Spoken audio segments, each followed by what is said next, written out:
girlfriend niya si Nancy. Ano 'yon, Norwegian na tiga consulate ng Norway. So Oh, okay. oo, social talaga yan si Rico noon. Talagang si Kia apartment 'yun, sabi ko. Talaga? Maligaw-ligaw akong Si paakyat. Kia, Oo. okay, okay. Oo, Oo. maligaw-ligaw ako ng maligaw-ligaw ako doon at saka sabi ko ibang klase yung elevator dito. So, binigyan ka Doon nila pala ng pyesa nakatira para sila. pag-aralan mo? Oo, oo, oo. Okay. Anyway, bago pa 'yon. So pumunta na ako roon. Pagdating ko dun sa apartment, nakahanda na yung gamit. May amp, may drum set, yung gano'n. Sabi ko, sino ba ang makakasama natin? Tapos doon ko na-meet si Flor Mendoza. Oh, okay. Sabi ko, hindi ba ikaw yung lagi nakatambay dun sa Shakey's na Katasang Coelho na na forma-forma si Flor, yung gano'n. Si Flor pala yun, oo. Siya yung drummer. Katasang Coelho, Okay. Oo, yung gano'n, naka-Hawaiian shirt. Okay. Sabi ko, hanep. Lang nun doon, lakas ng dating. So, yun yung magiging setup ng Na-meet ko rin doon at yung doon sa rehearsals na yun, si Noli Aurelio. Ay, talaga? Nandun din siya. Okay. Oh. Kasi tumatambay din siya doon. Yung ganong klase. So, rehearsals na. Sabi ko, paano ba to? Kasi yung time na yun, ang album na bago ng Stones, Some Girls. Yun. Okay, 1978, I think. Some Girls. Tapos, so, may naka-line up sa mga pipiyasahin doon sa album na yon, which is Shattered, Respectable, It's the Burden, yung mga ganon. So, sabi ko, ang hirap kunin ng lyrics nito, sabi ni Jun sa akin, not to worry, meron tayong sekretarya dito. Yung ganon. Yung pala yung girlfriend niya na magaling mag-shorthand. British. Oh. Si Denise. Okay. Ganon. So, siya yung kumukuha ng pinakikinggan niya sa tape. Okay. Pinakikinggan niya yung music and then i-shorthand niya tapos ita-type na lang niya. So, naka-type written pa yung mga lyrics namin. So, okay. Okay. So, doon na. Tuloy-tuloy na yung rehearsals. Dumadating yung mga kanta. Ang mga punk band na kino-cover namin nun. The Damned, Dead Boys, Herman Brood and the Wild Romance. Ano yun? German na banda, punk band. Tapos yung Sex Pistols yun. Paano nagka-access kay Jun galing yung mga tapes na yan? O sa mga girlfriend nila? Not really. Actually, ang pinanggalingan nun si Flor. Talaga? Si Flor yung may mga nun. Hindi ko alam kung saan niya pinagkukuha yan. Galing yata siya sa biyahe, yung gano'n. Okay. Pero, siya yung nagbibigay ng mga tapes doon na talagang, Ramones, of course. Okay. Yun yung mga piyesa namin. Buzzcocks yata meron din. So, Okay. yun yung mga piyesa namin initially. So, mabilis yung rehearsals kasi dumadating yung lyrics. So, matalas pa yung memory ko noon kasi sandali lang kabisado ko na yung mga piyesa Okay. Would you say the Jerks, Chikoy, was ahead of its time? At that time? Sino? Ang Jerks? I guess so. Kayo lang, yung piyesang gano'n, kayo lang di ba? As far as Philippine standards, maaaring nauuna nga kami noon. Pero ako, I'm just going along with the flow kasi nasa yung yung orientation ko At sila nag-transition na and then nung nangyari nga yung nagre-rehearse kami, doon na ang bilis nga ng transformation kasi nung after nung rehearsal siguro mga 1 linggo lang performance na sa Studio A dito sa may San Marcelino. Isang folk house din actually yun, pero yung set namin, 2 mahahabang set. Sa akin yung isa, akala ko nga, ako yung si-set the whole night. Yung pala, ang pipiyesa ng final set, si Pepe na. Okay. Parang ang tawanan nga namin nun, yung running joke na sabi ko, para akong stand-in, nga singer na just in case na malate si Pepe. Yung gano'n klase. Okay. Na gano'n, yung tawanan. Pero pag iniisip ko yun, I think there is some truth to it, yung gano'n. Okay. Kasi late na talaga dumating si Piaps noon. Ah, So anyway, okay. Oo. enjoy naman kami lahat. Ever since late lagi. Oo. Oh.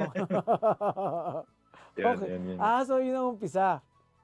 So yun yung umpisa. Okay. After noon, hindi na ako hindi ko na nabitawan yon, yung na yon. Nung lagi naglalaro sa isip ko yun. Oo. So when I went back to playing folk, lagi ko naiisip yun. And then at one night, doon ako sa Batubalani, nag-jam ako ng gano'n. May lumapit sa akin, yung technician. Mhm. Sabi sa akin, pwede bang next week, pwede ba ako mag-jump sa'yo? Sabi ko, bakit? Hindi, mag-ano lang, parang sundot-sundot lang. Sabi ko, Sino ano yun? ba pangalan mo? Sabi niya sa akin, si Nitoy.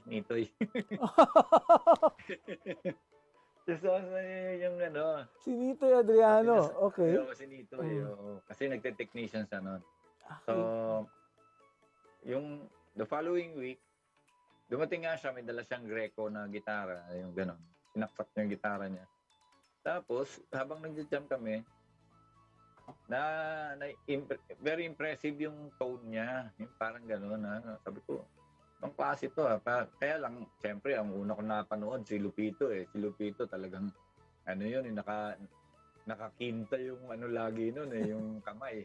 Okay. So, sabi ko, iba naman to. Sabi ko, parang Eric Clapton na, slow hand. Yung parang slow hand na, sabi ko, okay din siya, sabi ko gano'n. Mhm. So, naglalaro na ako dun sa, kasi gusto ko talagang makapagbuo ng banda. Gusto mo na rin? Oo, sabi ko, gusto mo bang magbuo ng banda? At, hanap tayo ng miyembro. Bukan lang natin, sabi ko gano'n. Pero, naglalaro na yung isip ko dun sa si Flor. Kasi nakita ko nga si Flor na grabe mag-drums, yung ganong klase. Sabi ko, may set daw sila dyan sa bodega eh. Mhm. Yung bodega nun, hindi ko mapasok-pasok yan dahil mga tumutugtog dyan, kumbaga mga veterano. Asin? Sina Lester Demetilio. Talaga? Okay. Oo, yung gano'n, sila Marlon, Cedinho, yung mga gano'n. Sabi ko, kailangan siguro banda. So sabi ko, nakaset daw dyan si Flor, may banda raw siya dyan, pero hindi punk yung tugtugan. Pero sabi ko, gusto kong tugtugan, punk rock. Yung gano'n. Okay. Pinuntahan namin si Flor, sabi ni Flor sa amin, pumunta kami sa bodega, sabi ni Flor, may banda ako pero pwede naman nating subukan, pero hindi ako sasama hanggat hindi ko kasama yung bahistang kasama ko. Sabi ko, wala pa naman ako naiisip na bahista at that time. Maliban kay Rico, si Rico, medyo social si Rico noon Kaya, tsaka hindi ko pa siya masyadong close. Okay. So, nung sinabi ni Flor na gusto niya yung bahista na kasama niya, sabi ko, sino ba yun?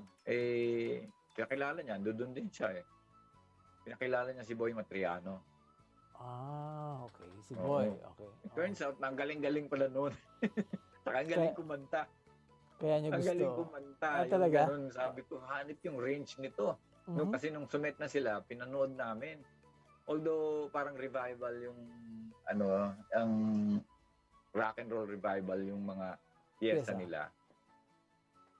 Yung si Boy, yung gustong isama ni Flor, yung mga kinakanta niya, yung mga yung mga peanuts, yung high pitch na falsetto, yung mga ganun, mga Beach Boys na talagang yung may mga matataas na harmonies talaga. Tapos ang ganda ng timbre ng boses niya, pero ang napaka-impressive sa kanya yung pagbe-bass niya. Mabilis yung kamay, yung gano'n, yung structure niya talagang, alam mo, nag-aaral. Yung parang yung school of hard knocks, ika nga yung niya. Alam mong malawak yung experience niya. Sabi ko, mukhang ito yung kailangan natin kasi para mas mabilis yung development. So, nag-decide kami na gano'n. At that time, sumasama-sama si Jill sa amin. Okay. So, yun, nag-hook up na kami, nag-schedule kami ng mga yun nga, nilatag ko na yung mga pyesa. At sinasabi ko lang yung mga title kay Flor kasi nasa kanya naman yung pyesa. Yung mga tapes, yung gano'n. Nasa kanya yung mga, yung mga pyesa, mayroon pa siyang mga vibrators, mga kung ano-ano, talking heads. Sabi ko, hanip. Nasa kanya yung repertoire actually. May mga collection siya ng music na yun, punk rock. So, nagtuloy-tuloy. Ang namin, pinaka-commercial na kasi balak namin talaga i-pwesto sa mga bars.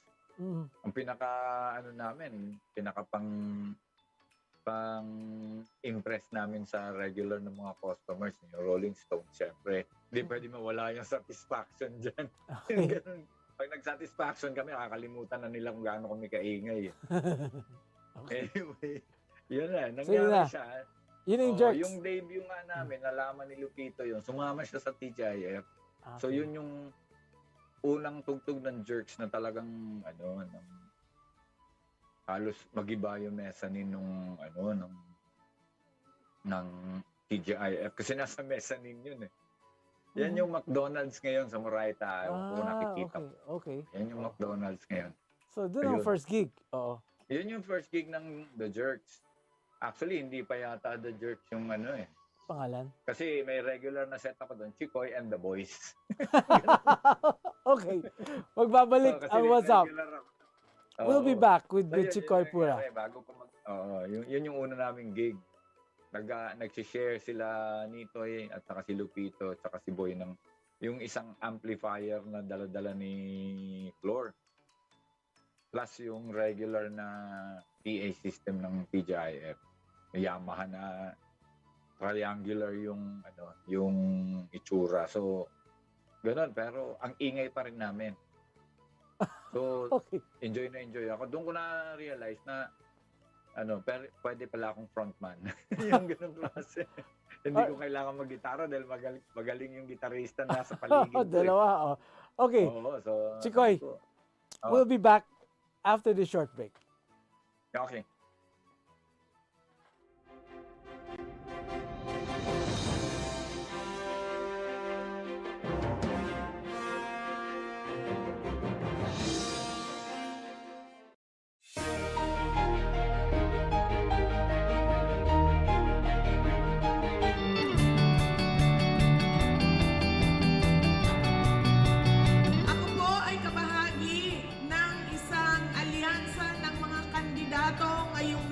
Elections na nananawagan po ng pagkakaisa.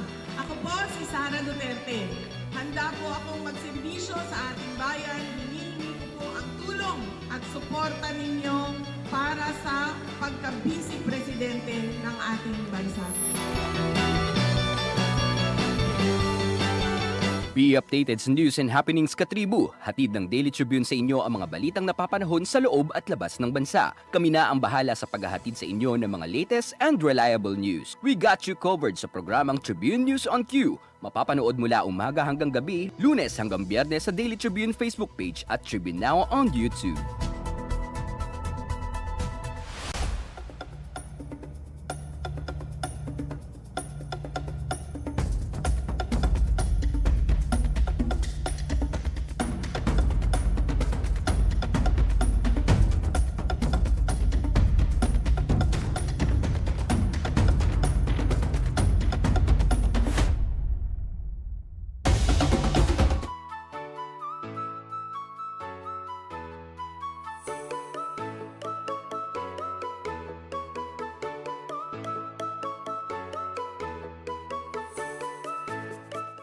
Alright, welcome back to What's Up with Chikoy Pura.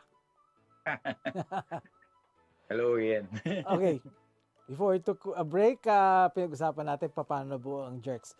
ah, si June pala, nung nabalitaan niya na buo kayo, bakit siya in and out?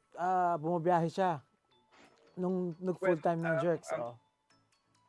ang commitment niya, hindi naman ganun kahigpit kasi yung ano namin, yung parang ang need namin sa kanya, of course, gusto namin siyang kasama. Kaya lang, alam din namin na baka mahirapan siyang magbigay ng commitment dahil nga doon sa siya yung gitarista ni Pepe. Okay. And meron pa siyang iba pang ano, minsan nagse-session din siya kay Sampaguita. Oo. Anak Yung bayan ganong 2, no? klase siya. Oo. Oo, yung ganun. So, ang option sa amin is, kasi paminsan-minsan, nagigitara ako, kaya lang ang pagigitara ko noon, folk, rhythm, tapos may pagka-folk. Although meron akong konting ano na sa rock and roll, pero hindi pa ganun ka Develop. hasa yung aking pagigitara. So, ang option namin ay si Heli Umali. Okay. Yung gano'n, oo. Kasi si Heli, sa panggitarista siya na halos magkapareho ang estilo nilang dalawa ni Lupito. Ganon yung ano nila, meron silang flashy na gitarista sila pareho. Ayun, so yun yung option namin. So parang Chikoy, kung saan kayo nakarating, tumugtog kayo sa Gapo, di ba? Ang Jerks. Oo, pero later pa yon. Later pa, okay. Kasi later pa yon kasi nung nabuo ngayon Jerks, ang ano namin, ang aming tinugtugan noon, ang naalala kong first na tinugtugan namin, Shaky Staff. Shaky Staff? Yung gano'n, yung Shaky Staff. Tapos, yung ano ngayon yun, di ba? Naging arts venue yun. Pero at that time, Shaky Staff, ando dun yung mga hard rock na mga banda, tulad ng mga Abracadabra, yung mga gano'n, yung talagang yung 70s na na rock. Okay. Hard rock talaga, yung gano'n. Okay. Bago mag-heavy metal, di ba? Bago mag-heavy metal yun. Oo. Mga LED, mga gano'n. Talagang malalakas yung tugtugan. So, yun yung namin, yun yung parang unang set namin. Tapos, medyo touch and go kami doon kasi ang crowd doon predominant na na mga tawag dito, hard rock talaga yung gusto nila, mga Led Zeppelin ang gusto nila, mga Deep Purple, mga Black Sabbath, yung gano'n.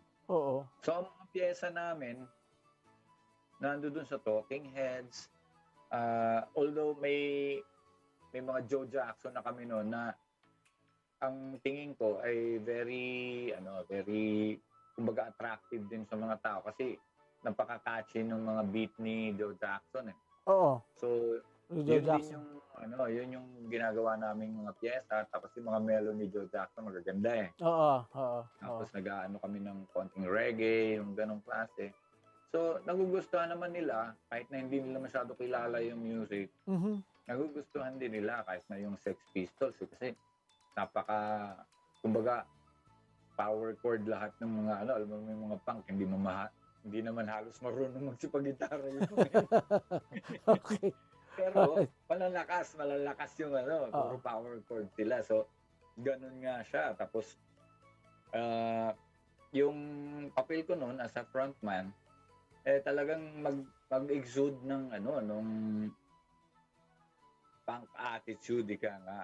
So, makakita mo yung pagka-irreverent ako nung time na yon. Yung gano'n. Okay. Much like the way Arnold Morales would do it. Oo. Okay, and Bobby Balingit or the likes of Carl Roy, probably. Pero I was doing it first. Yung ganong klase. Tapos talagang parang very provocative yung ko sa audience, yung ganon. Tapos naka-eyeliner kami kahit na doon sa Shakey's, yung ganong klase. So yung itsura namin kahit pa paano. Tapos yung mga regular na damit namin, pinuputol namin yung sleeves, yung mga ganon. Basta, basta iba yung forma. So, Ngayon ganun yung parang interpretasyon namin sa sa punk na sa pananamit, yung ganun. Oo, Hindi conventional. tama. So yun yung may pagka siya, may pagka irreverent siya Yan, na oo. O si Flor, hiwalay siya dun sa Oo, dun sa traditional na old school na rock and roll Oo. kumbaga. So may mga nagke-create din siya ng impression na positive. Kasi alam naman nila na pagbaba namin ng stage pagdating dun sa kwentuhan nag-i-interact din naman kami sa mga banda kasi sila Atoy Umali yung mga nandoon. Yung ganung klase. Yung mga rocker na luma, yung ganon. So sila Flor magkakakilala naman sila. So oo, nakikita rin ng audience na ang interaction namin, di man kami humihiwalay. oo. So ganun yung Kahit So, na ganun yung tsura nyo, regular guy ka pa rin. Oo. Okay. Alright. Teka, nung inabutan ko kayo, napanood ko ang Jex sa Mayrix na. 80s na to. Tapos, 80s na, oo, 80s. oo. Nakilala mo niyan nag-umpisa na dyan, na-meet mo na si Gary Granada, di ba? Actually, ang una ko na-meet si Koyang Jess. Si Jess Santiago, okay. Jess Santiago. Kasi si Koyang Jess, siya yung may mga advocacy siya noon na very Yan. active na Mm. talaga re-reach out sa mga musicians. Okay. Kami parang kasi hindi kami yung jerks hindi conventional yung pinanggalingan namin.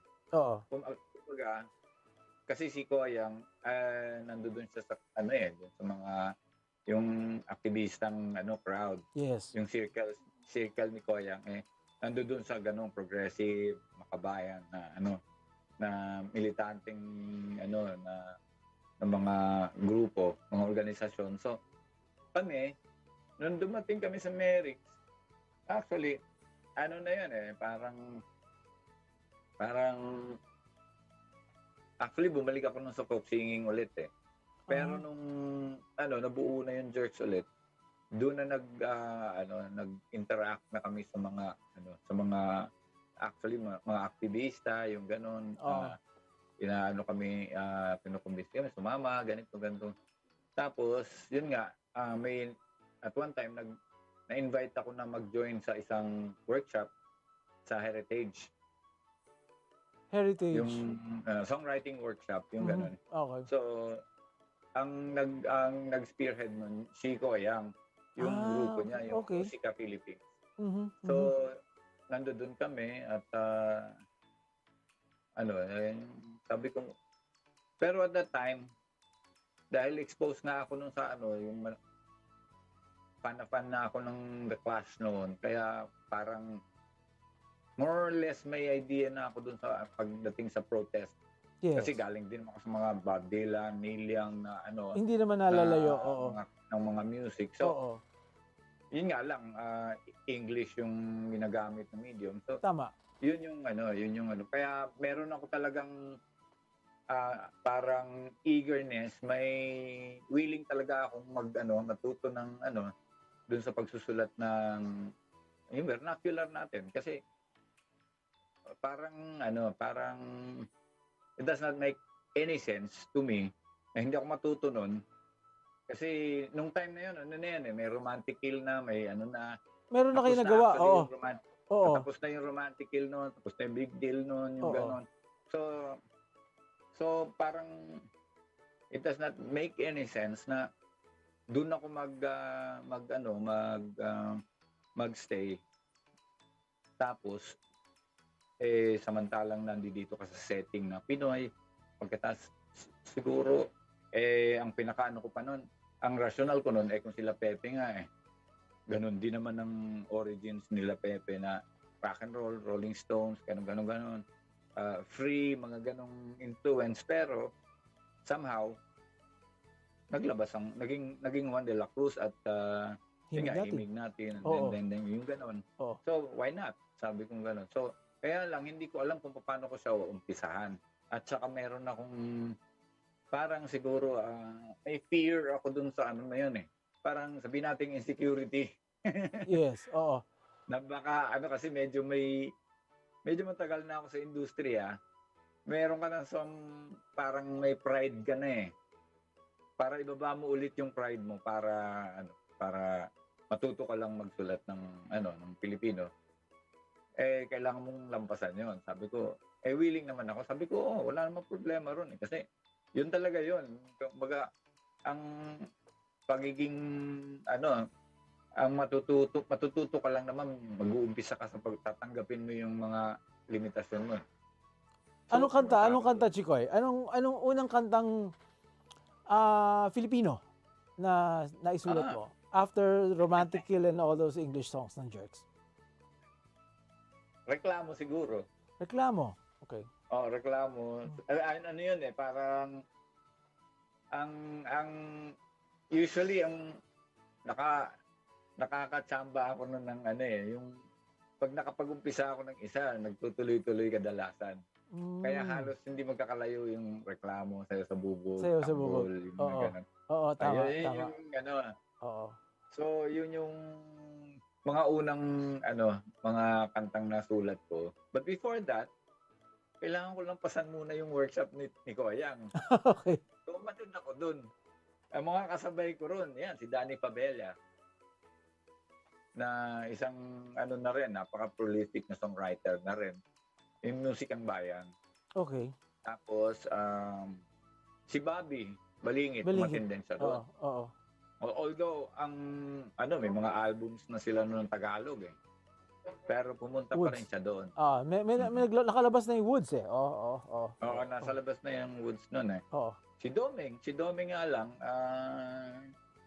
for some reason, hindi umabsent siya doon. Hindi ko alam. Pero yan yung naaalala ko ron eh. Basta nagtuloy kami. Okay. Kasi 3 araw yun eh, natuloy-tuloy Oo. eh. Anong natutunan mo, Chikoy? If you will distill it, ano ang pinakamahalagang bagay na natutunan mo sa nang nakasama mo sa workshop ni Koyang?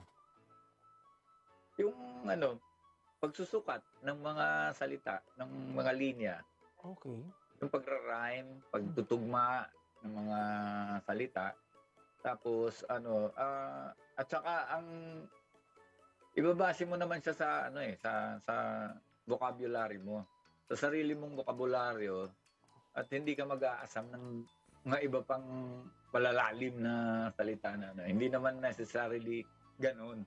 Okay. So, kung ano yung ginagamit mong salita, yan yung gagamitin mo sa gagawin mong kanta. Okay. Ang importante lang, nandoon ka sa bibilangin mo yung mga linya. Nag-umpisa kami, ang tawag ni Koyang doon, Tanaga. Mga 4 lines.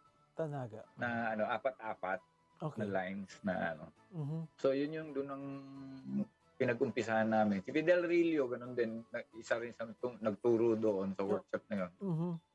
So, kasi may grupo sila Koyang doon eh, yung GAT, mga galian ng arte at tula. Member siya ng GAT. Okay. Mga makata. So, yun talaga yung umpisa noon. Mhm. So, nagkaroon kami ng showcase doon. Tapos, pagkatapos noon, doon kumbaga yung artistic juices na nasa akin Lumabas. medyo lumabas na. Yan, nagkaroon na ako ng mga Oo. At the same time, meron din kaming yung pinag-usapan din namin yung panahon na ni Cory kasi yun. Oo. Yung mga ng lipunan, yung ganong klase. Namulat ka na rin. Namin, pinag-usapan, ina-analyze yung ganon. So, yun ang naging proseso nung na yun. And then after nung actually yun lang yung nag-trigger. So lumabas na yung mga ilang kanta. Tapos noon nagtuloy-tuloy na siya. Ang Jerks noon nag-crossover na dun sa pagiging progresibo ng mga kanta niya. Oo. Actually, Although hindi nag-expand namin din. binitawan. Nag-expand ang crowd ng Jerks nag-expand. From rock and roll Oo. to the Kasi, progressive, oh. Mm. kasi marami din namang mga nandoon sa mga progressive na mga grupo. Mm. Marami din naman kasing naging aktivista pero at one time rocker lang sila talaga, yung ganun. So, Mhm. nung may mga aktivista nakilala rin yung Jerk, Okay. yung ganung klase. At some point gusto rin nilang makita yung Jerks na nandoon sa sa ranks nung mga progresibong mga grupo. Mm. So tuwan-tuwa sila nung nag-crossover na nga yung Jerks dahil sa akin wala namang walang tawag dito, wala siyang parang eksakto yung sukat ng sapatos. The shoe fit. Yung yung ganon sa Tama lang. sa ganung consciousness. Natural lang, natural lang progression. Oo. Yung parang ganon. So yung ganon kasi tinitingnan ko sa parang clash to. Parang ganon. Chikoy, Ganon. ang napansin ko through the years, Mm. gumaling kang maggitara along with your songwriting skills. Okay. Oo. At saka nung nawala na si Nitoy sa Jerks, di ba, parang trio na lang kayo, tatlo na lang. Sabi ko, iba si Chikoy ngayon. Oo. Gumaling maggitara. Oo. Ang masasabi ko lang doon, if people would think that way na nagagalingan sila or pero lahat yun ang susi doon lahat. Hindi ako takot magkamali as far as music is concerned. Kumbaga, sabihin na natin hindi ako masyadong mahiyain pagdating doon sa performance. Parang hindi ako masyado namang problema na makita ng mga tao na kumbaga nagkakamali ako, yung ganun. Kaya pag may ginusto ko, kahit nasa kalagitnaan ako ng tugtog, gagawin ko yun. Yung ganun, medyo may pagkagangho ako sa sa pagtugtog ko as far as my guitar playing is concerned, yung ganung klase. Gusto ko talaga mag-gitara from the very beginning. Okay. Kaya lang, meron kang dalawang gitarista na dalawa sa mga pinakamagagaling. So, kumbaga, palabisan na ako ron. Pero hindi ko gini-give up yung one of these days I'm gonna do this. Yung gano'n. And you finally did it. Nung umalis si Lupito sa nung hindi na namin kasama si June. So nagre-rhythm na ako, yes. Doon na ako nag-start na ang term ni Joey Ayala doon, wood shedding ba? Okay. So, yung gano'n. Tinanong niya ako at one time, nasa sasakyan niya ako. Nag-wood shedding ka ba? Sabi ko, ano yung ibig sabihin nun? Okay. Alright. Chikoy, magpapakita kami ng mga litrato, ha? Sa sa circle mo to, mga fans mo, followers, friends, magkwento ka ng konting about them. Sige. Sige. Joy, pakita nga natin yung mga pictures na kinuha ko rin sa Facebook mo. Okay. Okay. Kasi ang dami mong fans eh. Well, yan blessing yun blessing. Okay. Yan, barkada natin yan, di ba? Sino to? Word of the Lord. Si Word of the Lord. Si Lord de Vera. Si Lord. Saan ba kami nung nagkita niyan? Bago pa siya naging radioactive sago. Teacher yan sa UST. At may mga barkada yan na pumupunta minsan sa mga gigs ng Jerks at saka sa Merix din yata o Bistro. Kasi UST Oo. UST kasi siya. Oo. Yun. Okay. Oo. Sige, next. Oy, eto. Pelikula na to. Si Heli? Hindi. Si John Lloyd Cruz at si Ay, Oo. Si ano ba to? Si Arnel. Si Earl ba yan? Si, Hindi. si Earl. Si Earl, no? Si Earl, oo. Sa ano yan? Sa somewhere in Bulacan. Okay. Yung ano yan, Shoot. backwoods of Bulacan. Hindi. Nueva Ecija pala. Oo. Sa shoot yan location shooting ng Pelikula ni Love Diaz. Pelikula ni Love. Okay. Oo. Oo. Yun, method actor yan, si John Lloyd. Talaga? At saka, siyempre, si Earl. Oo. Sa magagaling na comedian yan. Oo. Magaling umarte, no? Si John Lloyd. Oo. Ano yan nakalimutan ko yung yun yung problema ko minsan ngayon nagiging makalimutin na ako title ng hindi pa released yung kasi pinagawa ko ni Love ng isang kanta. Oo. Para dun sa movie na yun. Okay. Oo. Kinama niya sa eksena, sa isa sa mga eksena niya dun sa shooting na yun. Kaya nandoon ako sa... Nandun ka sa pelikula, di ba? Oo. Okay. Okay. Next. Iniisip ko pa yung title Sige, Ayan, baka maalala mo mamaya. Well, sino naman hindi makakakilala dyan kay Joel? Si Joel. Sa akin nag-meet ni Joel. Pinapanood ko rin niya sa Mayrix. Way back pa. Pumupunta ng Olonga po yan kasi may barkada yan sila nila Ronnie Lazaro. May Tama. bata rin silang mga kaibigan nila, yung C6. Si Yung Six. all-girl. Oo. Nakuta mo ba yun?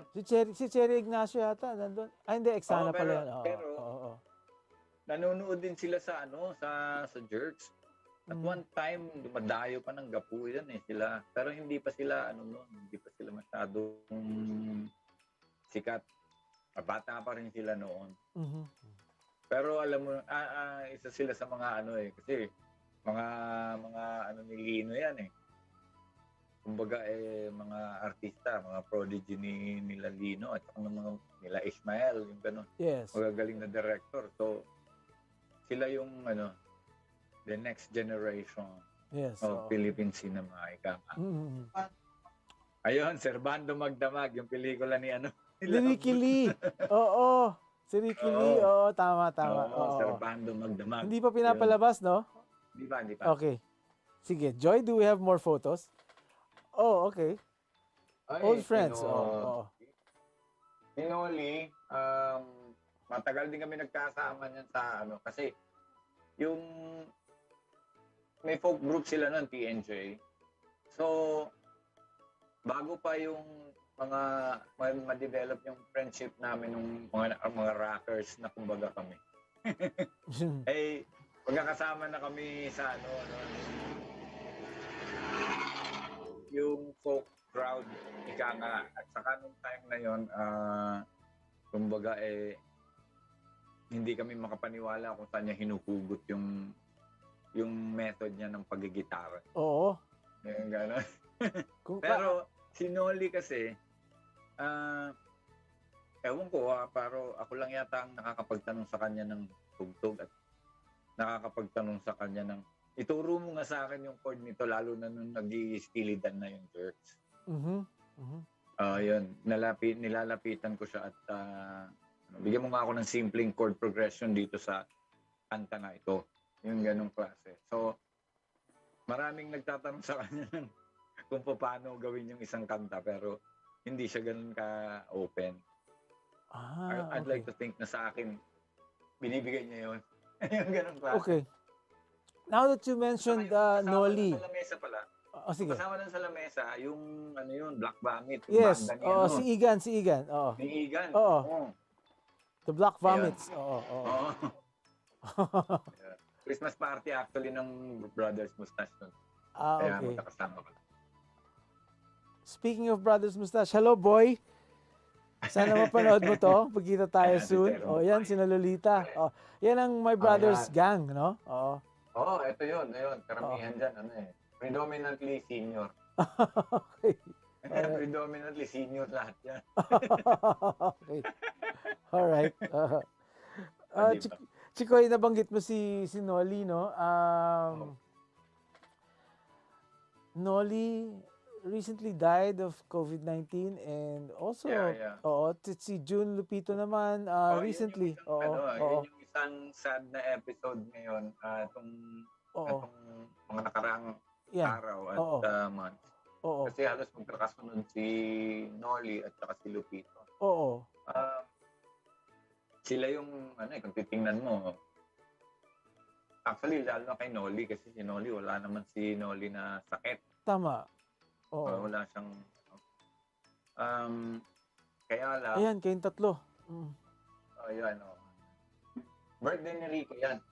Okay. Birthday ni Rico. Ni Rico Velez. Oo. Yan. Parang nag-jam kami tatlo. Oo. So yun yung isang malungkot na episode ng music industry. Yes. Tanggapin man ng mga nasa industriya o hindi. Si Nolly Aurelio ay siyempre isa sa pinakamagaling na gitarista. Actually silang dalawa ni June. They both passed away. Yes. Oo. Halos magkasunod. Yun yung isa sa kinalulungkot ko dahil malapit sila sa akin pareho. Tama. Yun. We're really friends. Yes. Nagkausap ba kayo ni June?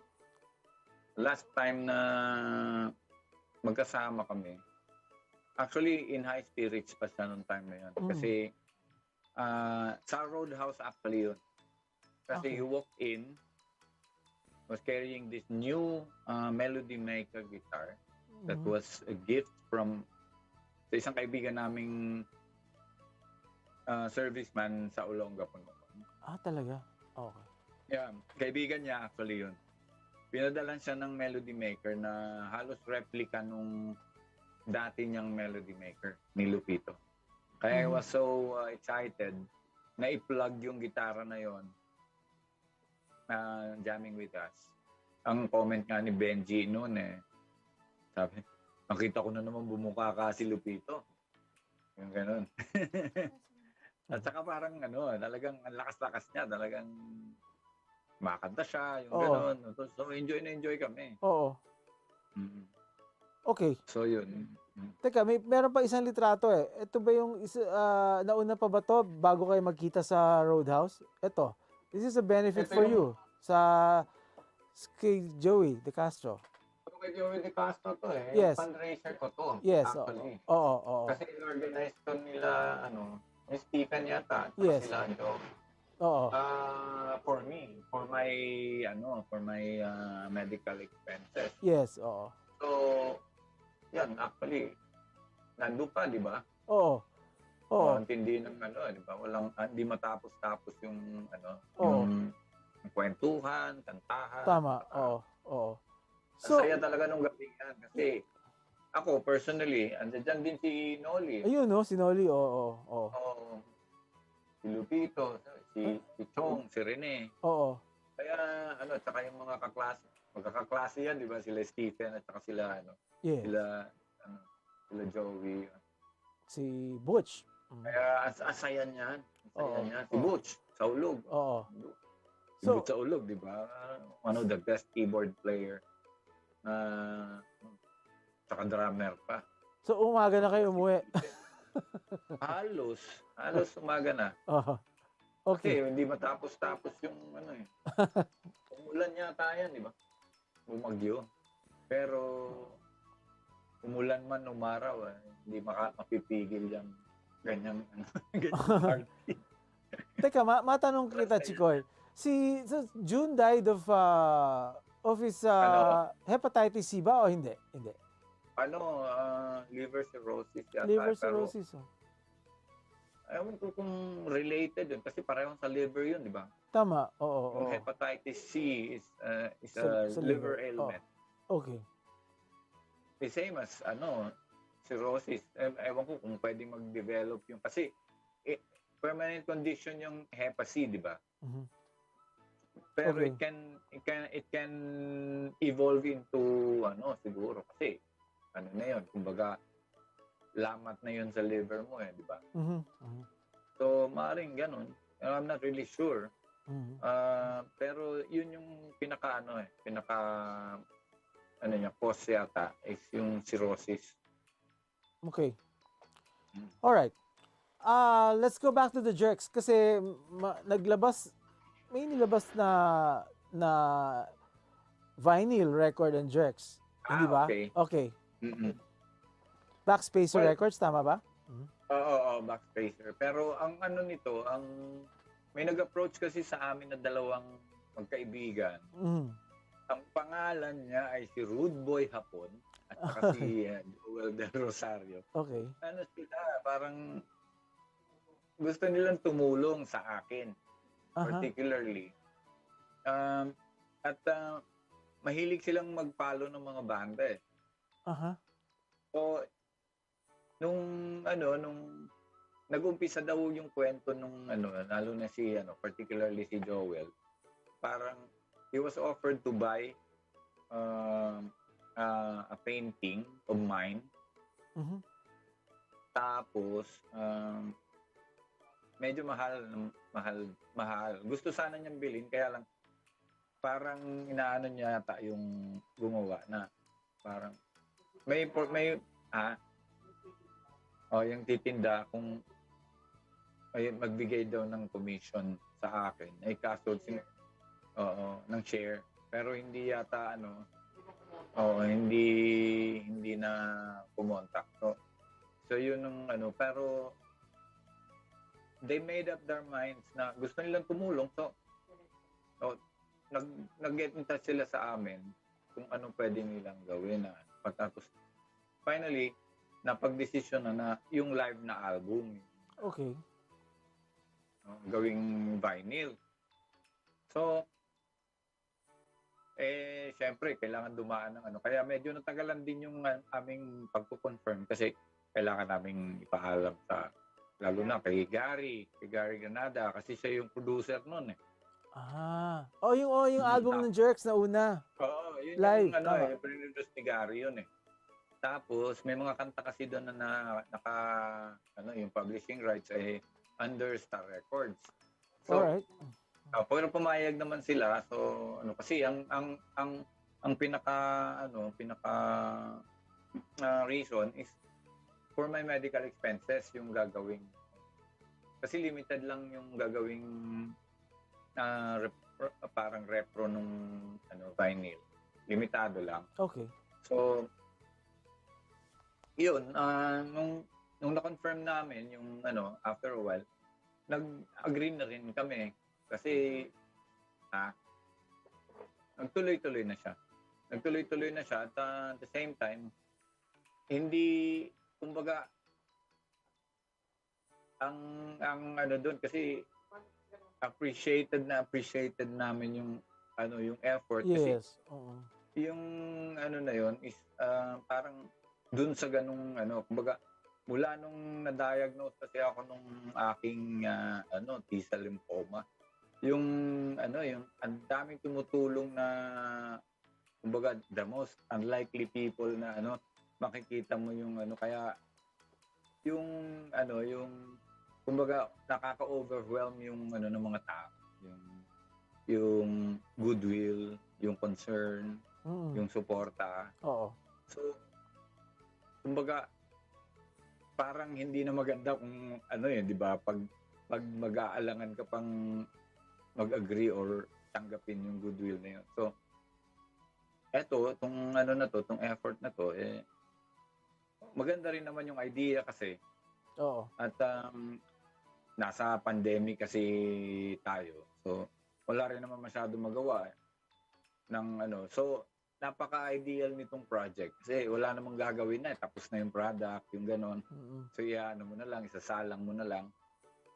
Ang pinaka-process na pinaka-komplikado is yung kung paano ilalabas yung sound ng vinyl, di ba? Yung ganon. Kasi actually kinuha lang yung music kinuha sa cassette. Cassette Kasi cassette naman siya talaga eh.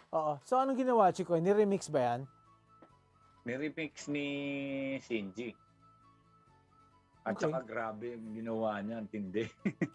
Kasi yung pinaka-final na mixing niya, grabe, nilabas niya lahat. Kasi Ganda. sa cassette, Oo. halos hindi mo marinig yung bass, Oo.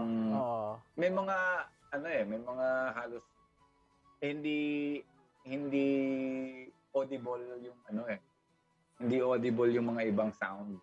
So dito Eto, lumabas. The wonders of lumabas lahat recording. dito. Oo. Oo. Ang ganda ng pagkaka-mix ni ni Si, Shinji. oo. Teka, So, ba't nakalagay sold out na? So wala na kami mabibili? actually, Sabi mo limited sold out edition. nga Oo. wala akong pakialam sa marketing, coach. Okay. Hindi ako hindi ako kasali sa marketing kaya So ano ba gusto namin bumili, sino susulatan namin? well, kay Monet siguro. Kay Monet. Hi Monet. Oo. Monet, hi daw po. Sige. At saka yung Magkano ba? yung Magkano yung 1,800 1,200? 1,800 yata. 1,800. Oo. Oo. Pero yun, hindi ko alam kung ulit. Magre-reprint ulit. Oo, pero anyway, hindi ko pa alam yung na yan. Kasi yung nag-produce kasi nito, yung dalawa, yung nag-produce, nilapit nila doon sa backspacer. Backspacer, yes. Oo. Technically, yung nila, yung involvement nila is hanggang dito lang sa project na to, hindi ko alam kung may gusto pa silang gawin. Kasi parang it's too much to ask for them kasi wala naman silang actually. Hindi sila kumikita rito, yung ganun. Okay. All right. Yung parang hindi siya parang mas more on doon pa sa doon pa sa love. Suporta lang talaga. Chikoy. Anyway, Looking back, your life, your career as a musician, singer-songwriter, ano sa iyo ang musika? Ano ang kinalaman nito sa buhay mo? And what do you look forward to in the next few years? well, kung ako yung tatanungin, eto na yung eto na mismo yung pagkatao ko. Mhm. Yung pagiging musician. At kuminsan parang in my kumbaga, syempre hindi naman laging maganda yung nung trabaho. Mhm. Kuminsan natatempt ka rin tumingin na what if nagkaganito ako, what if nagkaganon ako, yung ganun. Pero at the end of the day, I would always I would want myself to be this way kasi ito na yung pagkatao ko, ito na yung personality ko. I wouldn't want to look at myself as any other guy, any other person. Diba ginagawa? So yun yung saka hindi kumbaga grabe yung ng mga tao. Andi dito yung mga kaibigan ko, yung ganon. Kasi karamihan ng dito ako nagkaroon ng napakaraming kaibigan. Oo nga. So, Tsaka yung tulong, no? Nung nagkaroon ka ng yung health mo naapektuhan, sinabi mo kanina, hindi mo in-expect yung mga tulong na dumating sa'yo, di ba? Yeah. Yun yung isang doon, isang parang blessing doon is I was able to see yung yung pagmamahal ng mga tao, yung klase, yung ganoon, yung concern every time na makikita ko, yung ganoon, they always sana gumaling ako, yung ganong klase. So yun din siguro yung nag-fuel sa akin to go on, to keep on. Para yun din yung nagbibigay ng lakas. Kaya ngayon, nung nagkaroon ako ng pagkakataon na sinunggaban ko na kaagad. Pwede na akong tumugtog ulit, yung gano'n. I have a few adjustments dun sa pagtugtog dahil nga may mga limitasyon ako sa sa kamay ko, sa balat ko. So may mga adjustment akong kailangan gawin pero somehow it's all worth it. Grabe. Yung ganun, nakakatuwa. Kumbaga, kung isa-sum up mo, masaya pa rin. Masaya pa rin. All right.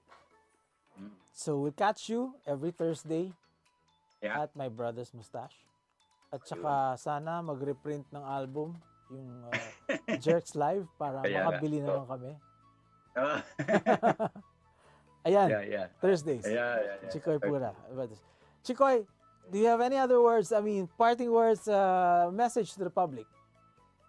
Well, gusto ko lang magpasalamat dun sa mga sumusuporta at sa mga nag-extend ng tulong sa akin, sa amin.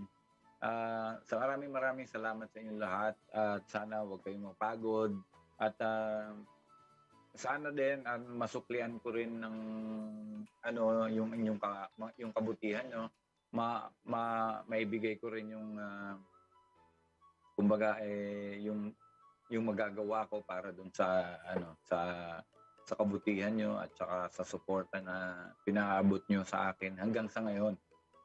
At siguro, isa pang message, pwede ba akong mangampanya? Sure. Ayun, Lenny Kiko. At saka wag natin kalilimutan si Nery Colmenares. Nery at saka si Colmenares. Bugnapo. Yan, nakalagay sa Yan. t-shirt mo. Okay. Yan. All right. Okay, bumoto ng maayos at maging mapagmatsyag, maging vigilant tayong lahat at kumbaga eto yung tingin ko parang make or break to sa atin sa Pilipinas, tong halalan na to.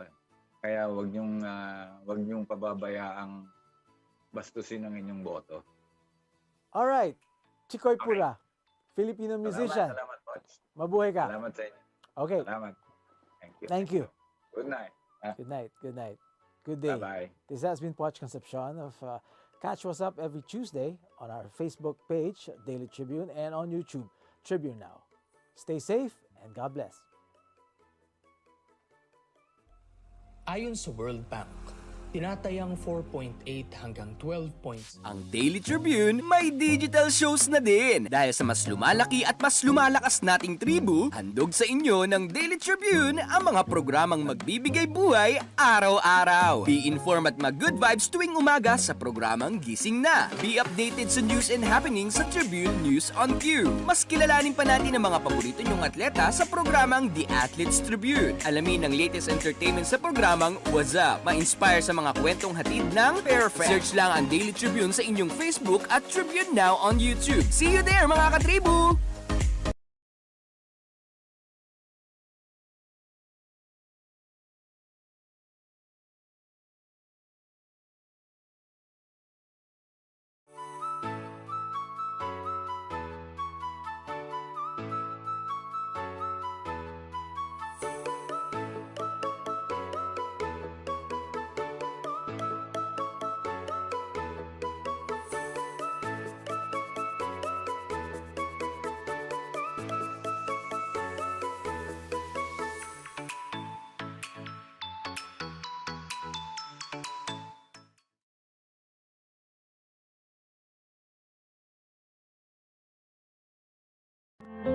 Fun and inspiring na kwentuhan?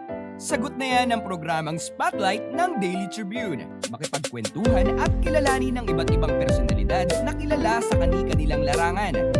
Manood at makinig sa mga inspiring stories na kanilang ibabahagi kasama si Nina Ventura at Jojo Silvestre. Be ready ng mamangha at matuwa every Thursday alas 2 ng hapon dito lang sa Daily Tribune Facebook page at Tribune Now on YouTube.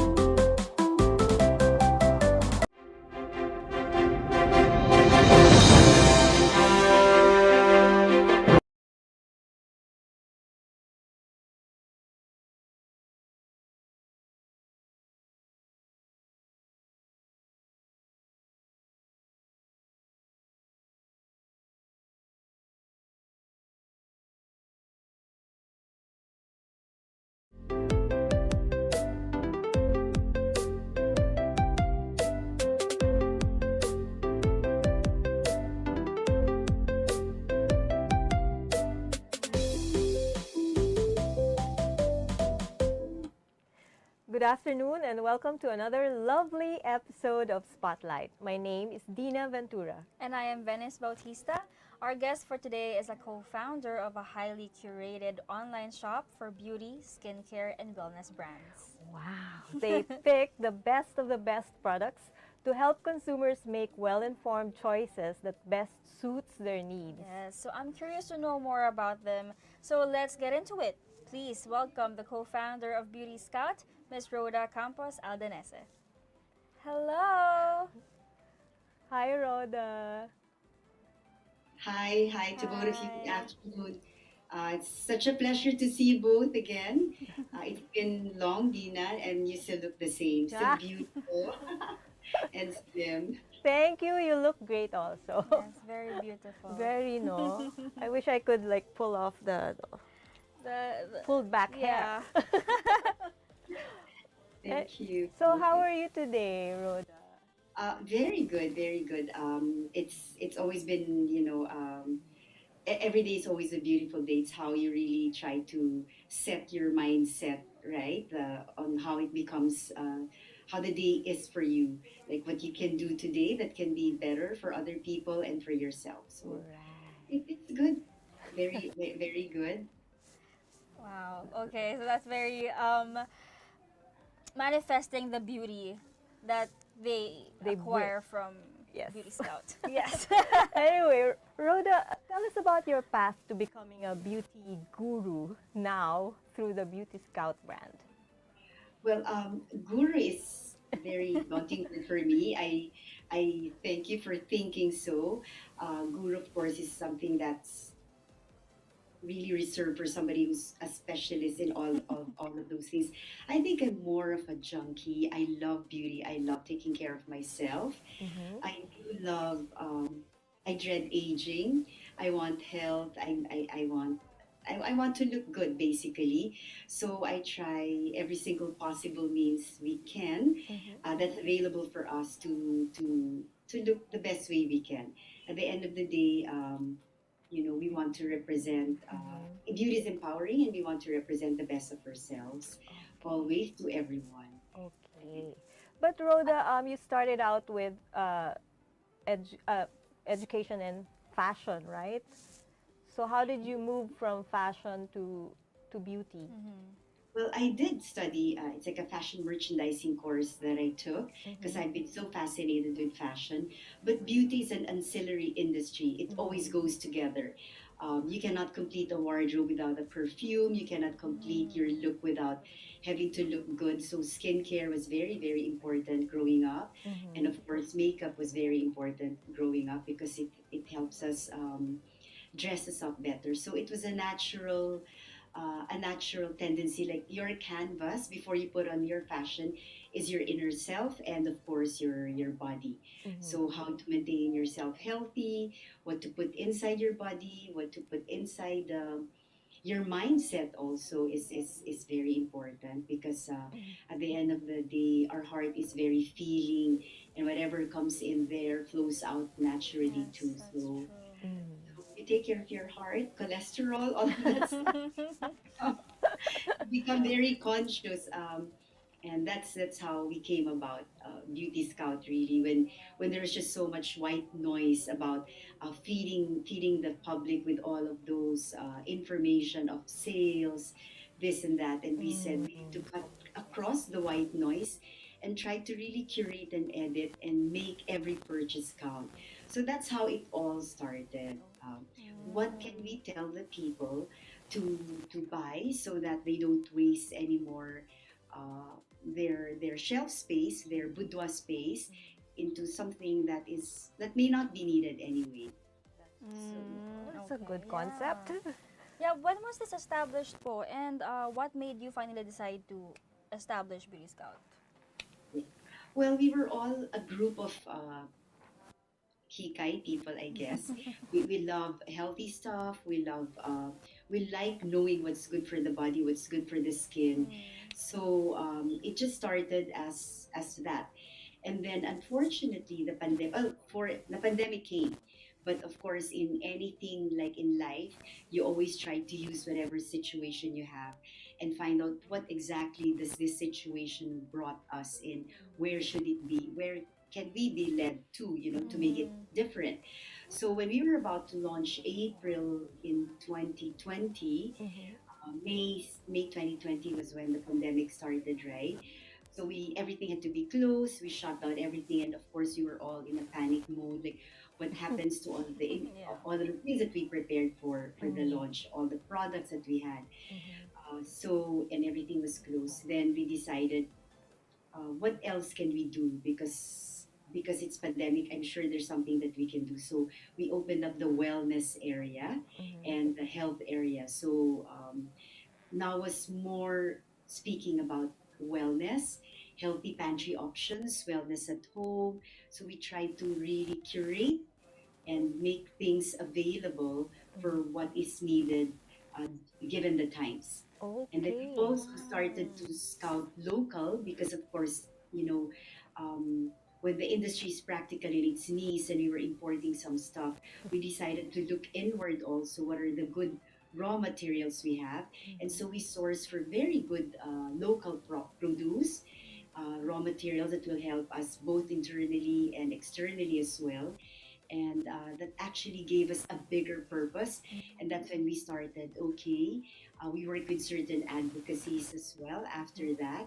It just so happened people were calling us, what can we do to help? Because of course everybody was having donor fatigue, right? So we need commerce to create that whole ecosystem to help everyone else. Whether it's the farmers, whether it's the small business people, whether the displaced workers, displaced artists. So it all just happened naturally. And that's when we realized that we Filipinos really have a totally different kind of currency, wherein in school we used to learn about bayanihan, how we all help each other. Yes. And that was really the good part about the blessing of having the pandemic, and how you look into your own and to the others around you and have that common resolve to help each other. So it evolved quite fast and naturally, but it was difficult to do that, but we still try. We keep on trying as long as we have a bigger purpose. I think we continue to try to survive and thrive during the pandemic. Were you doing all that on Zoom? Yes, all on Zoom, and all on Zoom because we would look in the internet, like what would be good. So of course coconut came out as one of the products that are anti good for antiviral, natural. So we looked out for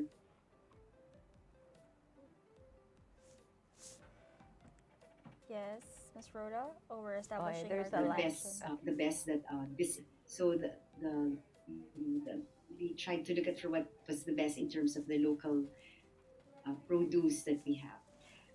And we were able to find them, like who was US certified, because we just couldn't give anything to anyone. We had to try it ourselves. We were junkies and we want to try it and see if it works for us Yeah. before we offer it to the others. So tell us what kind of products can be found in Beauty Scout. Well, we have our traditional ones, or the cult brands, because we have skincare brands. We have The Ordinary, which was then a very hip and upcoming brand.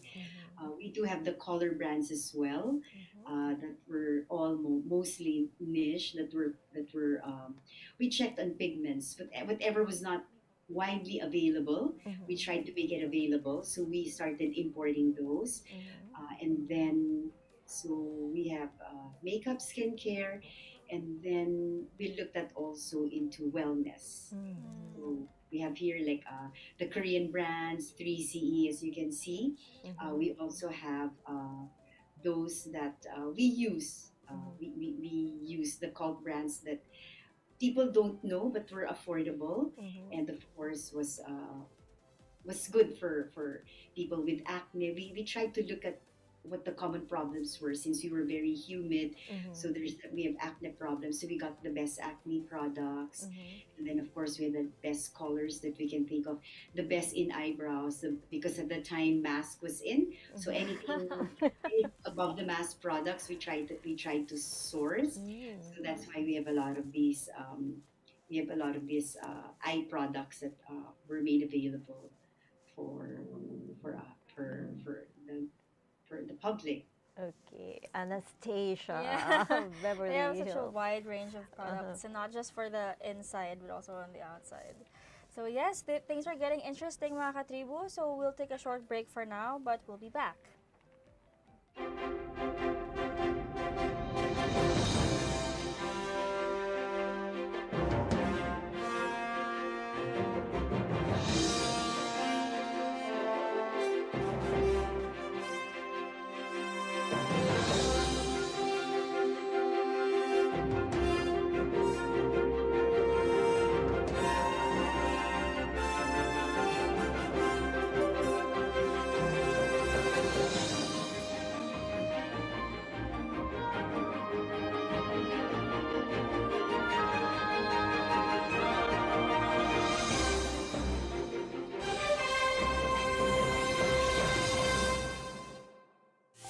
Ang Daily Tribune may digital shows na din. Dahil sa mas lumalaki at mas lumalakas nating tribu, handog sa inyo ng Daily Tribune ang mga programang magbibigay buhay araw-araw. Be informed at mag-good vibes tuwing umaga sa programang Gising Na. Be updated sa news and happenings sa Tribune News on Cue. Mas kilalanin pa natin ang mga paborito nyong atleta sa programang The Athletes Tribune. Alamin ang latest entertainment sa programang What's Up. Ma-inspire sa mga kwentong hatid ng Perfect. Search lang ang Daily Tribune sa inyong Facebook at Tribune Now on YouTube. See you there, mga katribu!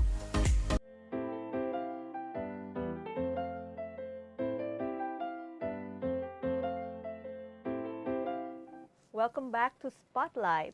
Still with us is the co-founder of Beauty Scout, Miss Rhoda Aldenese. Before the break, she was talking about their beginnings and what kinds of products can usually be seen in Beauty Scout. Yes. So, Scout natin yan. So now, Miss Rhoda, since the name has Scout in it, how does the Beauty Scout team pick its products? Well, each one has their own strengths. So one is into ingredients, into wellness. She looks at what is the best when it comes to healthy pantry options, because that's more her for internal, what is good internally. So she's very careful with what she puts inside her body. We have that one is like a mother, a young mother, who also looks at what is best for the kids. That's why we have the best Capillano, or the Manuka honey, which she says she only buys Capillano because it's coming from a very, it's very, how do you call this? It's a, what do you call this? They're small farmers, bee farmers. It's a cooperative, and they're very purist. So when it comes to the best honey, when it comes to Manuka, and that with the 300 plus MGO, this was the best brand. So we had to source that. What was the best when it comes to cooking oil? Then we thought of the culinary coconut cooking oil, because that one will be very good for those people that really want fried foods and still want that fried stuff. We have, of course, those ozinators that take out all of the GMO. So there's a lot going with when it comes to her healthy pantry options, because she's highly passionate about it. Then we also have one who's into wellness for home, so how we now curated the home, because everybody became work from home, so your home became such a mess. So we all had to create services and try to tap services. So we looked at the best that we could find in the industry that could help us curate those items, or even provide the service. And then, of course, we encourage everyone to exercise. So we have running courses, because I myself went into marathon at the very later stage, and in 3 months time I was able to make my full marathon, but I had to go to a prehab person and I had to go to a coach, and that dispels everything that says that running is very bad for your knees or all that, as long as you're coached properly and you're prepared properly, and all of that is available in the site. So we teach them a full like a full lifestyle, because it's just not about keeping yourself beautiful, putting on a face. It's also keeping yourself healthy. And in fact, we will have like meditation courses Ooh, soon. nice. Because it's really about giving time for yourself. It's about really de-stressing, because it can become very hectic with the Zoom. We thought, oh, it's Zoom, so it's okay. Now you pack your meetings. Really left, but because now there's no more travel time, so your meetings are even more packed now, and it's crazy. Like we have metaverse events at 1 a.m. because we have to look at New York time, or we have to look at London time, and it can really become crazy. So you really need time to slow down a bit, and we will have coaches that will be teaching us that too soon. That's a great idea. Yes, and it's so nice to hear that just from launching the online shop, it's now grown to this kind of A lifestyle shop. Yes. But we're curious, we were talking about the pandemic earlier and how you just started this 2020. So from your expert observation, how did the beauty industry perform during the pandemic? We know people who started investing in skincare during this period of our lives. But of course, you, with the expert, know better. Well, of course, the number one before was lipstick, and because of the mask, it weakened. But your skincare sales and above the mask products really took off. So eyeshadows, eyeliners, lashes, false lashes, eyebrow products, hair products, everything, and even hands, and even now the nails. So there's a lot. There's still a lot that the industry is so wide, so one industry can pick up the slackness of certain categories, but it's still a very thriving industry, because beauty is your whole well-being. It's really like your feet, your body, and all of that. So, and then of course your glow products, which is like for this summer, there's a lot of gold shimmer still that really goes well for the summer, and the whole wet look for your and that dewy look For the is, skin. yes. So, and people still do need that highlighters, because when you put on your mask, this is the one that's seen mostly. So there. Okay, good tips. I'd like to follow that.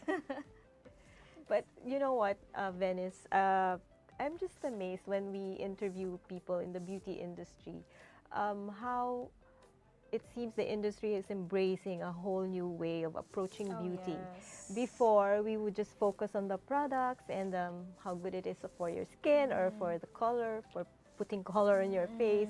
But now it's like you have to There's a be more holistic approach Yeah. to it. and it's very obvious also with Beauty Scout with what they're choosing Yes, to exactly. provide. Okay, just an We have this observation. classic moringa powder. It's cold press, and we work with suppliers really that has big heart ethics as well. Yan. We make sure that they plant trees, they pay their workers well. So we even have this doctor, a high-paying doctor from the U.S., and then gave up to do this social responsibility. So she has a land, and she cold presses moringa because it's one of the greatest superfood. Yeah. And in fact, I'm not sure if Rochelle has mentioned to you that it actually caught the eye of one of the international celebrities we have, because we're working with a celebrity stylist as well, a hairstylist, who's a stylist to all the stars, almost all the big stars, and they took a particular liking really with the purpose we have in the site. And I guess that's what keeps us going, because it's tough sometimes really, like um, it's hard to really keep on going because it's a 24/7 business, right?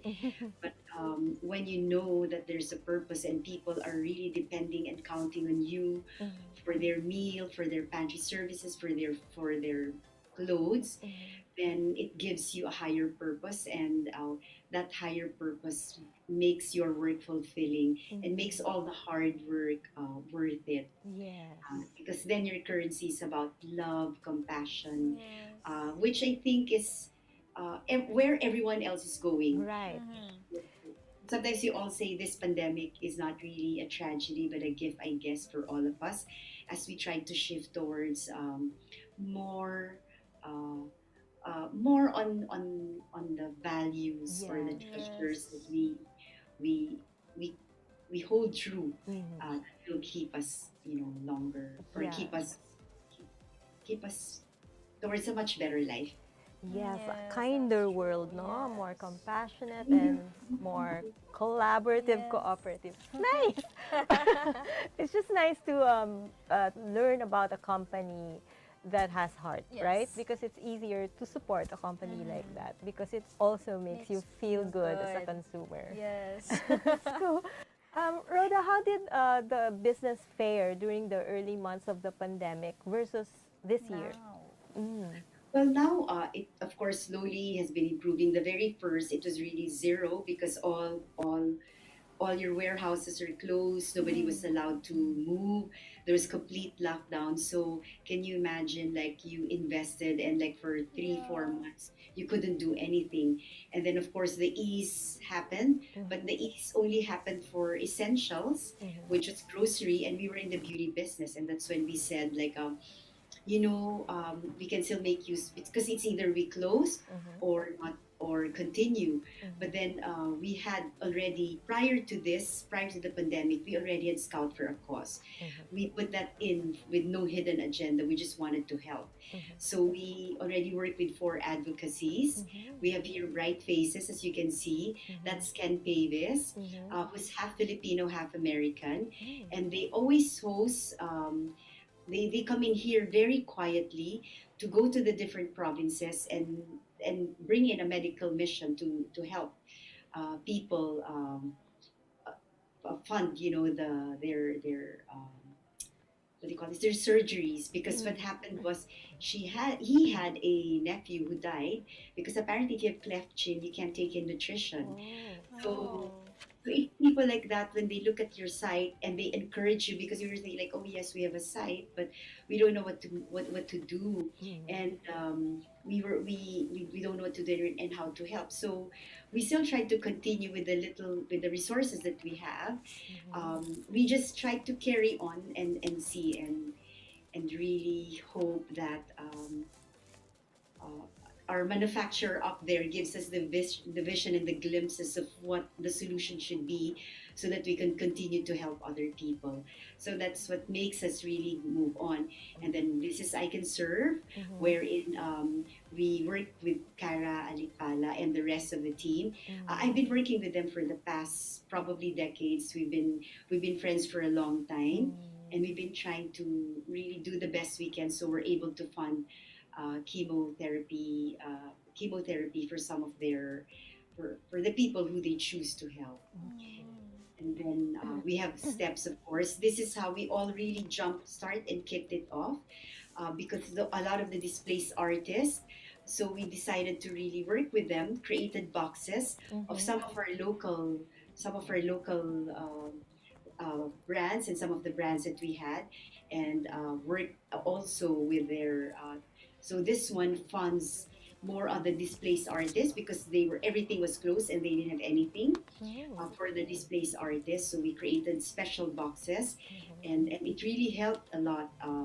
Steps and Lika PH, which she was helping, and then of course we continue to create funds for them because they put children to school from grade school to high school, because they have a school in Batangas, and we try to fund that as well.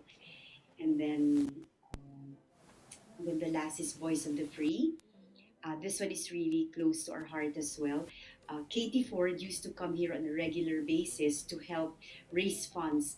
But since the pandemic, she couldn't come in here anymore. So we also created boxes for them, and this is something very dear to our heart because we are number one when it comes to human trafficking, and that's why we really are trying to help them in terms of providing food, nutrition, clothing, and creating, of course, special packages that are small entrepreneurs also that we're trying to help. There's some very kind-hearted people who try to create small businesses for their displaced workers, people who are in the events industry, people who are in another industry that were displaced, and they now used all their home skills, to really create products. And we came out with very great products which we're very proud of. So like for Voice of the Free, we created this packaging that's called Eco Shift, and another soap manufacturer as well, where they do shampoo bars and conditioning bars because they don't like plastic. So we help them, and that way we also are slowly moving into other bigger causes such as the environment and how we can help really keep the plastics, doing that mind shift Yes. against all of these bad effects for our environment. My Galing. goodness, it has evolved so much from just being an online shop. I know because we're brought really brilliant people our way. We have cacao manufacturers that really help the cacao growers. So we do have chocolate. Also, we offer CMV chocolate, and these are young entrepreneurs, very brilliant and just willing to help.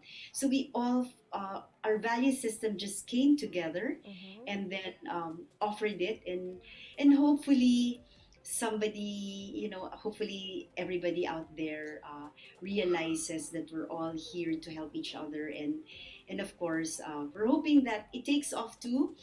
It's been growing, but of course not in the way that we would want it to be, but eventually, of course, with the proper exposure, proper help from people like you who will notice, we're able to expand our database, because we're really not just an e-commerce site. We're really more here to help our local farmers, everybody who we can help, because we have very very good products that are reachable for your regular workers. We have a 495 peso box, which already has that coconut oil that can really help for our skin. It paraben sulfate free soaps and a calming oil, and it's all for 495, and it would really help a lot, especially those who are in the call centers where they're exposed to it a lot, and those are people who are going to the office. It can help when you put your coconut calming and soothing oil and in the areas where it can help you prevent. And it's very antiviral, anti-immuno booster. Like the coconut oil that we have, I actually take it every morning with my coffee, because we also work with Gourmet Farms for a very exclusive coffee, which is in beans, because we wanted it to be very immuno booster. So it's in bean form, and then that black beans, that coffee, I mix together with our coconut oil for immuno boosting and mental clarity. And if you see there, we have that elixir, which is an amazing, amazing anti-inflammatory. That's only 500 pesos per bottle, but I take it every day, and I put my manuka honey, then I have a superfood. So I haven't had COVID, and I've been very exposed to a lot of people, but I think all of these immuno things that I try to help the natural way helps us a lot. And even Rochelle, whom you know, we've been really doing a lot of this natural stuff. I actually have this too. I What's don't know if you that? can see it. Oh, fentanyl. It's What's that? unfortunately I couldn't. It's an anti-inflammatory, but I take it. It's like something that I have daily. It's a homeopathic. I put it under my tongue, and it has a lot of benefits. Rochelle can speak more. I I'm just a heavy user. Uh, I can't live without it because I love taking care of myself, and I Mm. love everything that's good for the heart, good for Mhm. the circulatory system, good anti-inflammatory stuff. So we have, like when I started also doing my marathon, Mhm. at an age that people wouldn't have thought of. I had belly fat, which is Mhm. very bad for my knees. So Mhm. I met this nutritionist who developed kafeya and Mhm. gave me a protocol to take off my belly fat so that my knees will be Stronger. stronger, and will be kind. I'll be kinder to my knees because now my Yes. belly fat has gone. So we have kafeya, and I do the 3 month ritual, 6 month ritual even, and then I just do it, and I've been very blessed so far. That's And great. so all of these things just came around when the pandemic came, and everybody's just been very excited about all the products, and we come across purists like Mhm. the owner of Gourmet Farms. We are such huge fans of his. Mhm. Like Rochelle and I, when we were meeting with him, we love everything that he espouses. So we partnered with him really, and got all of the things that he's, he looks very young for his age. He's such a beautiful soul, Mhm. uh, and we're just brought to people with the same value system, I guess. Mhm. Mhm. He even has a retreat house for people, yeah, in Gourmet Farms, like to for because it's not just about eating well, looking well. It's also about having the right mindset, spirit. For him, it's a spiritual mindset, Mm. and then all of us have our own belief system, Mhm. and you hold on to that belief system because that's what keeps you strong. He did advise us that it's a very vicious society out there, and if you don't have that to pull you in or rein you in, it Mhm. will be very difficult to move in Mhm. uh, a society that's Yes. supposed to be civilized but has become uncivilized. We don't know why, but Oh it's yeah, I know. I Yeah. agree. We've come such a long way, but sometimes there are setbacks talaga. Mhm. It means we have a Yeah. long way. Yeah. Still a long way to go. So yes, it's such a nice company, an online company that has evolved to so much more than just skincare, Prod, makeup, but food. just food, wellness things, Mhm. products Mhm. that you will benefit from. Mhm. That's why we'd like to know more about you and the products that you can offer us. So we'll take a short break again, but we'll be back. like Makinig at makisali sa usapan every Friday night at 6 p.m. sa I Speak Katribu Podcast. Samahan sina Daniel at Alvin na pag-usapan ang mga relevant topic na tiyak kakarelatean nyo mga katribu. At pagdating ng Sunday at 7 p.m., Speak Your Mind with our I Speak program na sasagot sa mga tanong regarding the latest and relevant issues sa paligid natin. I-like at i-follow nyo ang Daily Tribune Facebook page at Tribune Now on YouTube para updated ka sa mga latest episode namin mga katribu.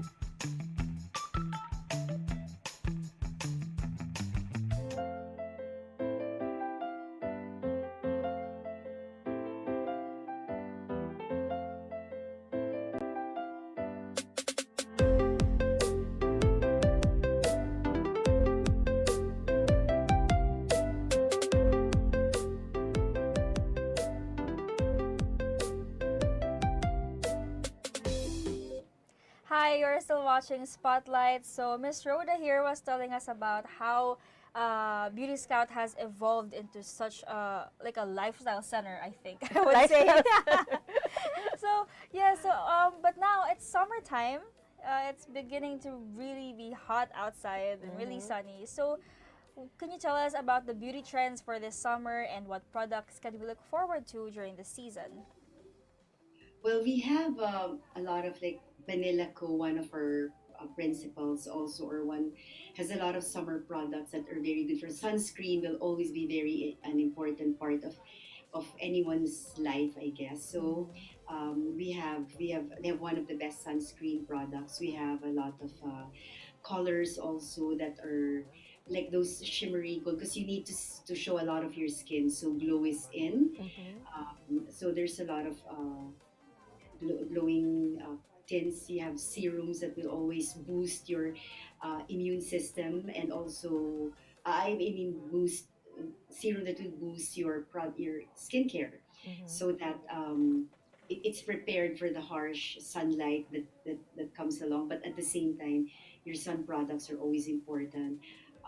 Suntan is also very in now. Then a lot of your hair products too. So we have a lot of hair products that protects your your hair.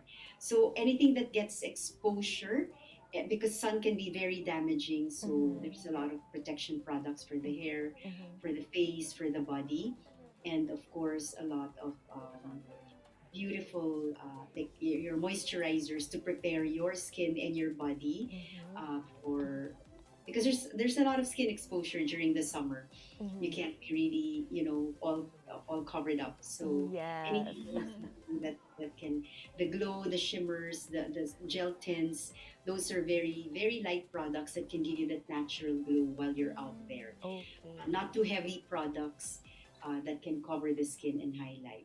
We have also beautiful halal products, which is very rare. So this is exclusive to us, and we're extremely proud of these. These are very great products that can be used to highlight, and color a bit your skin. Eyeliner is super in, like how you do the wingtip. Yes. The thicker eyelashes, eyeliner you have, the better it is. And we have, I think, one of the best that has been produced. So, there. I'll check those out because I am really bad with winged eyeliners. So maybe this product will help me, learn. Yeah. Easy. It already teaches it. It's winged in such a way that you don't have to learn. Oh. No brainer. Just it ends that way because that's how it was designed. Okay. And yes, we were talking about your the initiative earlier, right? So it's called Scout for a Cause initiative. So can you please tell us more about it, and how do your consumers or your loyal clients are able to partake in this event or initiative? Every purchase you have in the site, any in the site, a percentage will always go to these four advocacies. So we are helping all four of the advocacies that we've been working with, and then at the same time we also have charity boxes which gives in more. Uh, Depending on which you're going to buy. So, like earlier, I was telling you about like Ken Pavis, who's been working with us. We'll be working with a charity box with an international celebrity who has her own celebrity product. So we'll be introducing some international celebrities in the site to help promote our local products. So this is where now we appropriate some of our local products and push it further. So for our very first one, this celebrity really was very fascinated with our coconut products, so we're pushing that. The moringa product, which was a superfood, and how also it was processed. It's a very expensive process, but it kept all of the all of moringa's properties, so that when you cook rice, you can put it in wherever you want to put it, rice, viands, sprinkle it anywhere, and then you have a super. It's compact already, so one 328 peso product, or can go a long way, and that's something that resonated with her. She's keen on helping because she really was so invested in the fact that we are here helping people plant more trees, because like in the US or in other parts of the world, before you cut a tree, it's all coded, and you have to make sure you replant it somewhere. Here, we just cut trees. So when we try to tell them that we're really promoting farmers who plant trees, or producers, or who plant their own coconut farms, own TV farms, own moringa plants, we do our best to really support them. So sometimes it's difficult to work with margins, right? Because you have to make sure that we pay the farmers correctly. But then, of course, we have our logistics costs, which are increasing. But these are the tough times that when we say it's okay, let's just do it, because we tell ourselves that um, the gains we have will be more for eternal treasures than the the monetary gains we get Yes. for the moment. Exactly. So we, at least we're supporting people who really support their own, who really support a workforce, who are trying to increase. Agriculture is so important. So we try to look at the farmers really.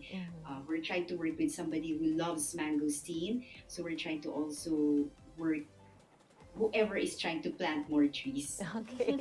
I think that's where real beauty comes Yes, in. that's true. I think that's the real meaning of beauty. Just That's being true. able to help and support other people. So, Rhoda, for our last question, what is your top 3 beauty advice we should all be living by? Um, I've always believed that it starts from within. So, whereas before, I'm working with somebody also now who really reminded me, and this is really one of the strongest voices in the fashion industry, wherein she mentions about whereas before our currency should be whereas before people's currency is more about wealth, fame, and power. And it's so easy to get famous now without grounding or substance. Now is the time to really look at what we can do in trying to help the less fortunate. If you have a purpose, I think it's much, you feel more peace inside. And then there's a lot of, it's very chaotic out there, with the war ongoing. There's still some evil people lurking in there, and we just have to keep grounded and stay focused on blessings, and of course on um, on on a more supreme or supernatural power or being to help you ground and give you really the right vision and glimpses of what should be done to help. So it starts from within. Your heart is the smallest organ, the lightest organ probably in your body, but it's the one that is the most important. It's the one that feels, it's the one that, I mean, without it, it stops surviving. So keep that healthy. You have to make sure that you exercise every day. I try very hard, even if it's difficult. Eat healthy because your heart is the most important one. We don't want it to stop throbbing, so we keep it healthy, because then from there comes out a whole feeling of love and compassion that you can pour out to other people as well. So keep that, and then of course manifest it. Take care of your skin. So skincare for me is so important. Yes. Red aging, so the heart, then skincare, and then of course, and the eyes. It always speaks a lot. So there's, there's so many things you can really cover. But if you're only asking for top three, I guess that's it. Take care of your heart, guard it well, protect it, and then your skin, because it's the first canvas, your body and skin all over, and then your eyes, which is your window to your soul. And Yes. because of the mask, I think that's the best. I mean, I still believe in masking, even if it's not mandated in some. I still believe that we try our very best to protect the people around us and ourselves as well. So the above the mask products are the best products that can help us. Project. Right. Yes, we'll do our best to do those things, Miss Yes. Rhoda. And that might have been our last question, but we won't let you go without playing a quick game first. So this is called Fast Talk, where we present some scenarios and you have to answer them as quickly as possible. Are you ready? Ready? Okay, so first, what's your favorite fashion piece? From my own, you mean? Yes. A jacket, the black, a black jacket. I have a favorite brand, but I'd rather keep it to myself. Okay. Okay, what's your morning routine? coffee and the coconut oil. Well, I start with the devotion basically. I never really go out of my bed without kneeling. So that's the first thing I do. Kneel, because when you start it that way, you end up walking tall the whole day. And then Wow. the next will be my coffee for mental clarity, immuno booster with my coconut oil. Okay, I like that. Your favorite facial feature? Ooh, that's tough. I like your whole face. Eyes, Yeah, I like your whole face. eyes, I guess. Well, smile. I don't know. I'm embarrassed. Okay. Well, Okay. A woman you look up to. Um, woman I look up to. Mother Teresa is one of always been my favorite. She's her humility, her service. She's somebody I've always looked up to and admired. okay. Oh. So, what's one piece of advice you'd like to give to women? Always be kind. Kindness is always the easiest to be. It's really a very great currency to be with. Like now, of course, it comes with learning from the past, because there are times when you're not growing up. Sometimes you live in a very corporate world that demands you to be tough, and sometimes you forget about kindness. And I'm saying kindness because I'm learning from my past mistakes. Okay. All right. Oh, there we go. That was such a nice ending Yes. to this really wonderful interview or chat, rather. So thank you so much, Miss Rhoda, for joining us today. But before we end, may we ask you for any last words, parting shots for our dear viewers? Oh, well, nothing really, but I want to thank you all I thank you both for giving me this opportunity, and I hope you'll give Beauty Scout a chance also as well to see what's there that you need, and then eventually, of course, it's there's like a ripple effect to it. But first, you have to need it first. You have to want. You have to love yourself. Do the best you can for yourself. And then there's a ripple effect because you end up helping others. And then I forgot about goodness and kindness to all. Oh, yeah. As always, whether you're women or men. So I guess that's it. Okay. And thank you all, and thank you for giving me this opportunity. And it's been very, very nice talking to you.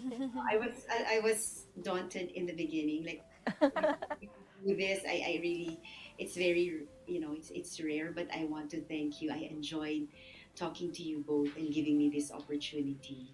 Oh, we'd like to thank you Yes, also we're because we've delighted. learned a lot from you, and you've showed our viewers what it means to be really beautiful, right? Yes. So thank you once again for joining us today. We hope Beauty Scout prospers even more, and that Scout for a Cause will reach more people. And of Thank you. course, thank you to our Katribus who are tuning in today rather. Watch Spotlight live every Thursday at 2 p.m. on Daily Tribune's official Facebook page and on Tribune Now on YouTube. I am Venice Bautista, And I'm Dina Ventura. and This has been Spotlight.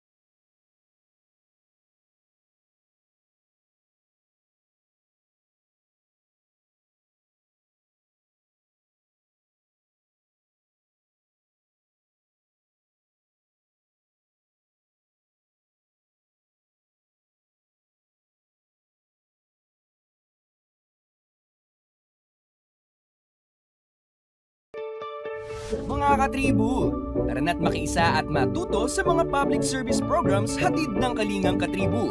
Tuwing Lunes, nandyan ang usapang business na magbibigay tips at inspirasyon sa mga aspiring entrepreneurs kasama si Vernon Velasco. Tuwing Miyerkules, usapang pangkalusugan naman ang tatalakayin ni Miss Cory Quirino sa Health and Wellness. At tuwing Biyernes naman, kung legal advice ang kailangan mo, sagot ka na ng Legal Diaries kasama si Elmer Navarro Manuel at mga guest lawyers. Lahat ng niya mapapanood tuwing alas 3:30 ng hapon sa Daily Tribune Facebook page at Tribune Now on YouTube.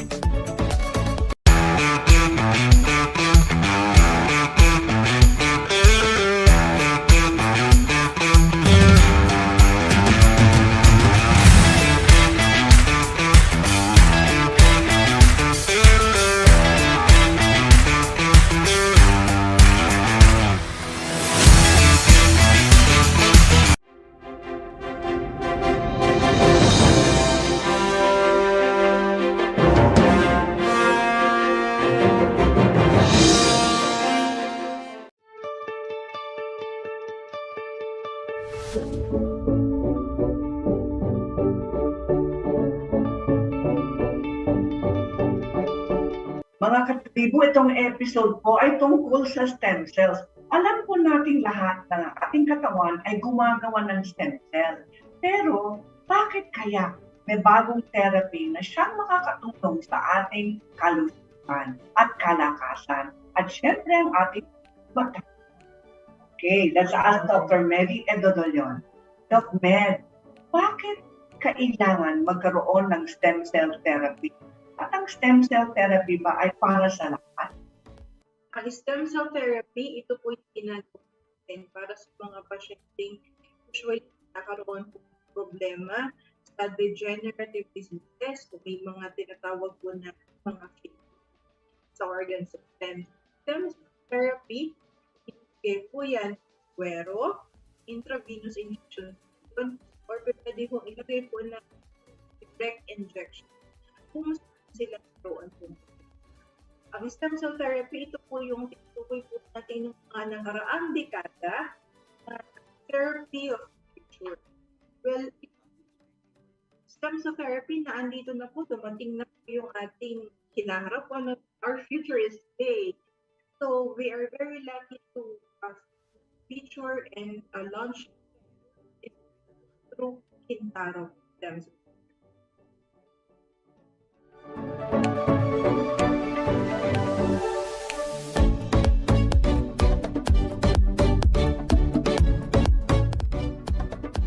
Ayan mga katribo, alamin po natin kung ano ba talaga ang ibig sabihin ng Kintaro cells power. What exactly is the nature of these stem cells and where do they come from? Let's hear it from the owner herself. Well, it's a family-owned corporation. And please welcome Tatiana, my good friend. Hi, Tatiana. Hello. Hello, everyone. Thank you very much for inviting me. And welcome to Manila, Tatiana. Thank you. Tell us about Kintaro Cells Power. And it's a very nice story that you were telling me earlier.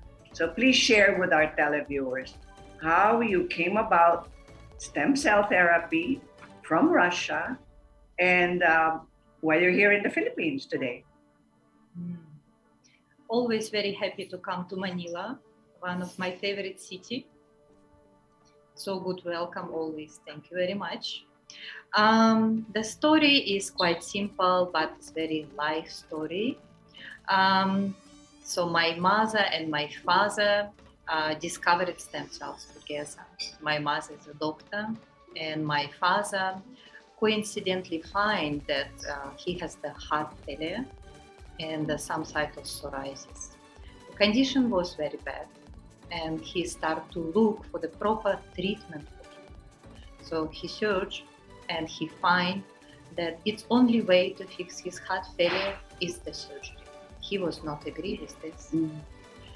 And suddenly he remembered that one of his friends, his good friends that based in Moscow, in Russia, is a professor. He is the stem cells professor. So he comes to him and asks for help. And of course, the doctor say you must try this alternative way of treatment, so-called mesenchymal stem cells derived from the bone marrow. For many parts of the world, the stem cells is quite new technology, but for the USSR people, for the USSR doctors, for the medical society and University of Russia, this is not a new treatment. We developed this over the decades, and the first treatment has been done in 1959.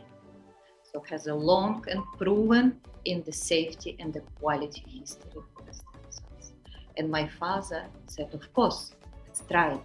So his first treatment has been done, and after third treatment of the mesenchymal stem cells, he feels so much better, he feels so energetic, he feels healthy.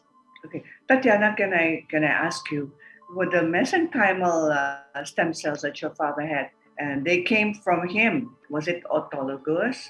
It came from his own bone marrow, or did you have to source it somewhere else? Very good question. Yes, the stem cells is two types, autologous and allogenic. Mesenchymal stem cells derived from the bone marrow that he has been done is not from him. It's not autologous, it's allogenic.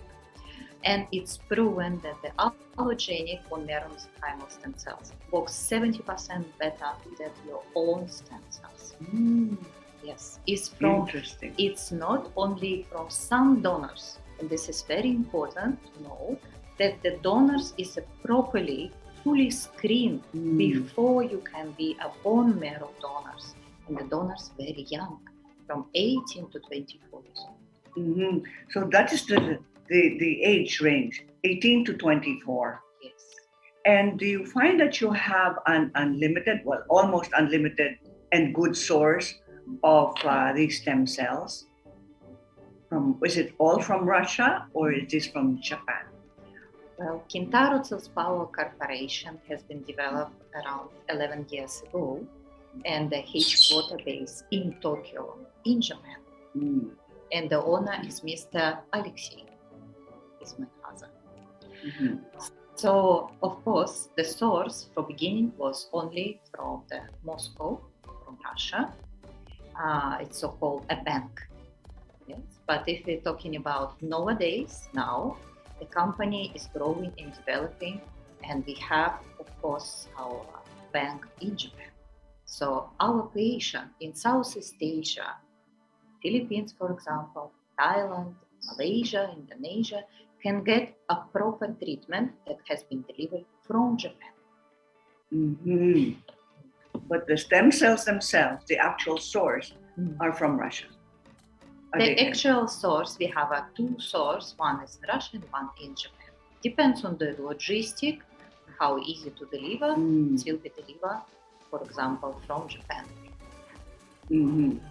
So there is a stem cell bank in Japan, am I correct? Yes. Also one in Russia? Yes. And then the source of these stem cells are from Russian donors or Japanese donors? Both. So I have to clarify a little bit.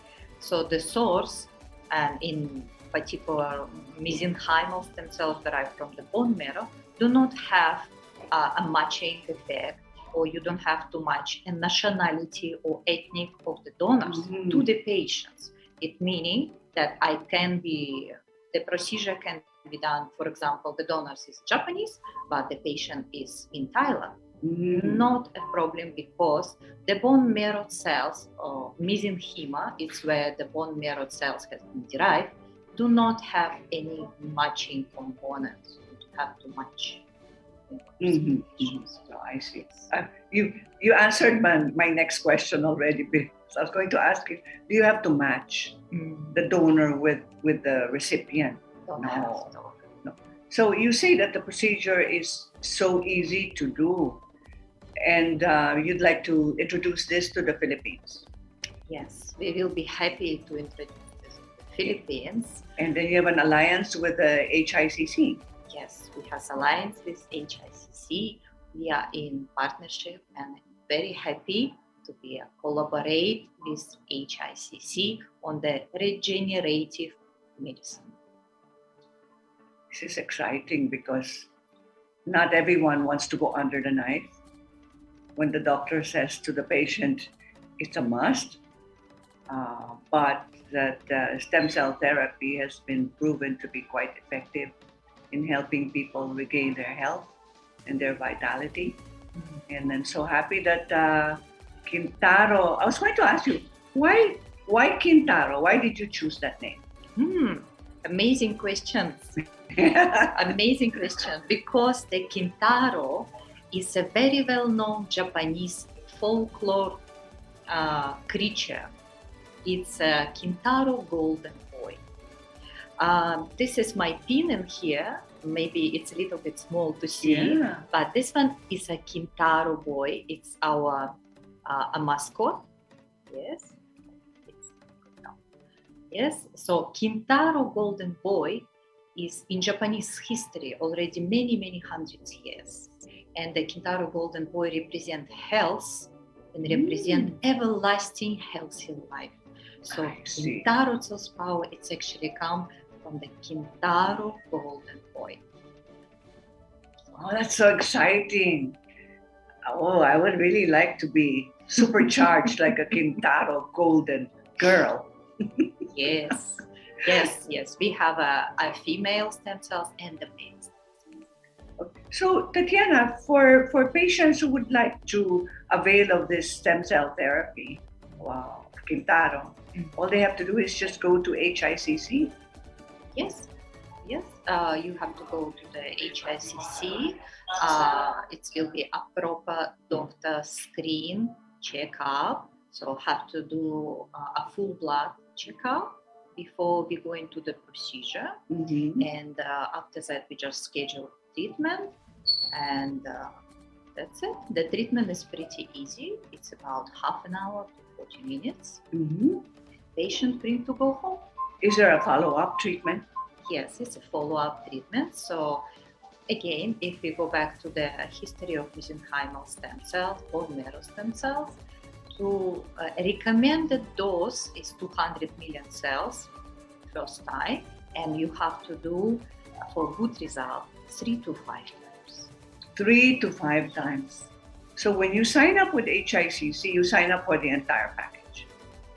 Well, it depends on the patient condition. Yes. Sometimes patient condition is quite light, and we have many patients who come just require, for example, good immune system, anti-aging effect, some rejuvenation, immune support. So for this purpose, you can only do, for example, twice a year or 3 times a year, and the follow-up. And if the patient is sick, or we usually call it a complex of the illness, a bouquet of the disease, unfortunately. So in this case, depends on the doctor examination and the blood test and some other screens. So we recommend, the doctor recommend in HICC to do, for example, 5 times per year or even more. So it's always depends on the patient condition. I know that, Tatiana, that you work closely with the University of Tokyo. Yes, we have a several collaboration with the different universities in Japan, also with university in Okinawa and Kyushu, and we also have a collaboration, already long collaboration with Tokyo Medical University, tissue engineering. Tissue engineering, this sounds so exciting. Tatiana, but you were saying that the Quintaro stem cell therapy is intravenous, correct? It's IV. Yes, correct. Have you thought about its application for aesthetics? Is there any way that you can harness or harvest these stem cells for topical treatments? Well, it's possible, yes. Stem cells provenly work better and longer for the prolonged effect if you do through the IV injection. Okay. Yes. But of course, we have a several amount of the patients who require something more, something on top of this. Yes, the local injection in the small amount of cells, so for example, 50 million of cells, could be done on top of the IV injection. Means, for example, locally, if you talk about some injury, sports injury, so it could be done in the elbow, neck, back, and if we talk about anti-aging, so yes, it could be done to the face or neck. I see. Tatiana, is there anything else you'd like to add? Because you explained it so well, so calmly, and we all want to sign up for our Kintaro Cells Power Therapy. Thank you very much. So if it's any questions, so I think the patients or people who are interested can go to the HICC. The question about the mesenchymal stem cells from on. Thank you so much, Tatiana. Thank you Yan very po, much. mga katribo, Thank you. ating napakagandang kaibigan na si Tatiana. She explained the importance of stem cells and how safe the procedure is with HICC. So let's go back to Dr. Mary Edodolion of HICC.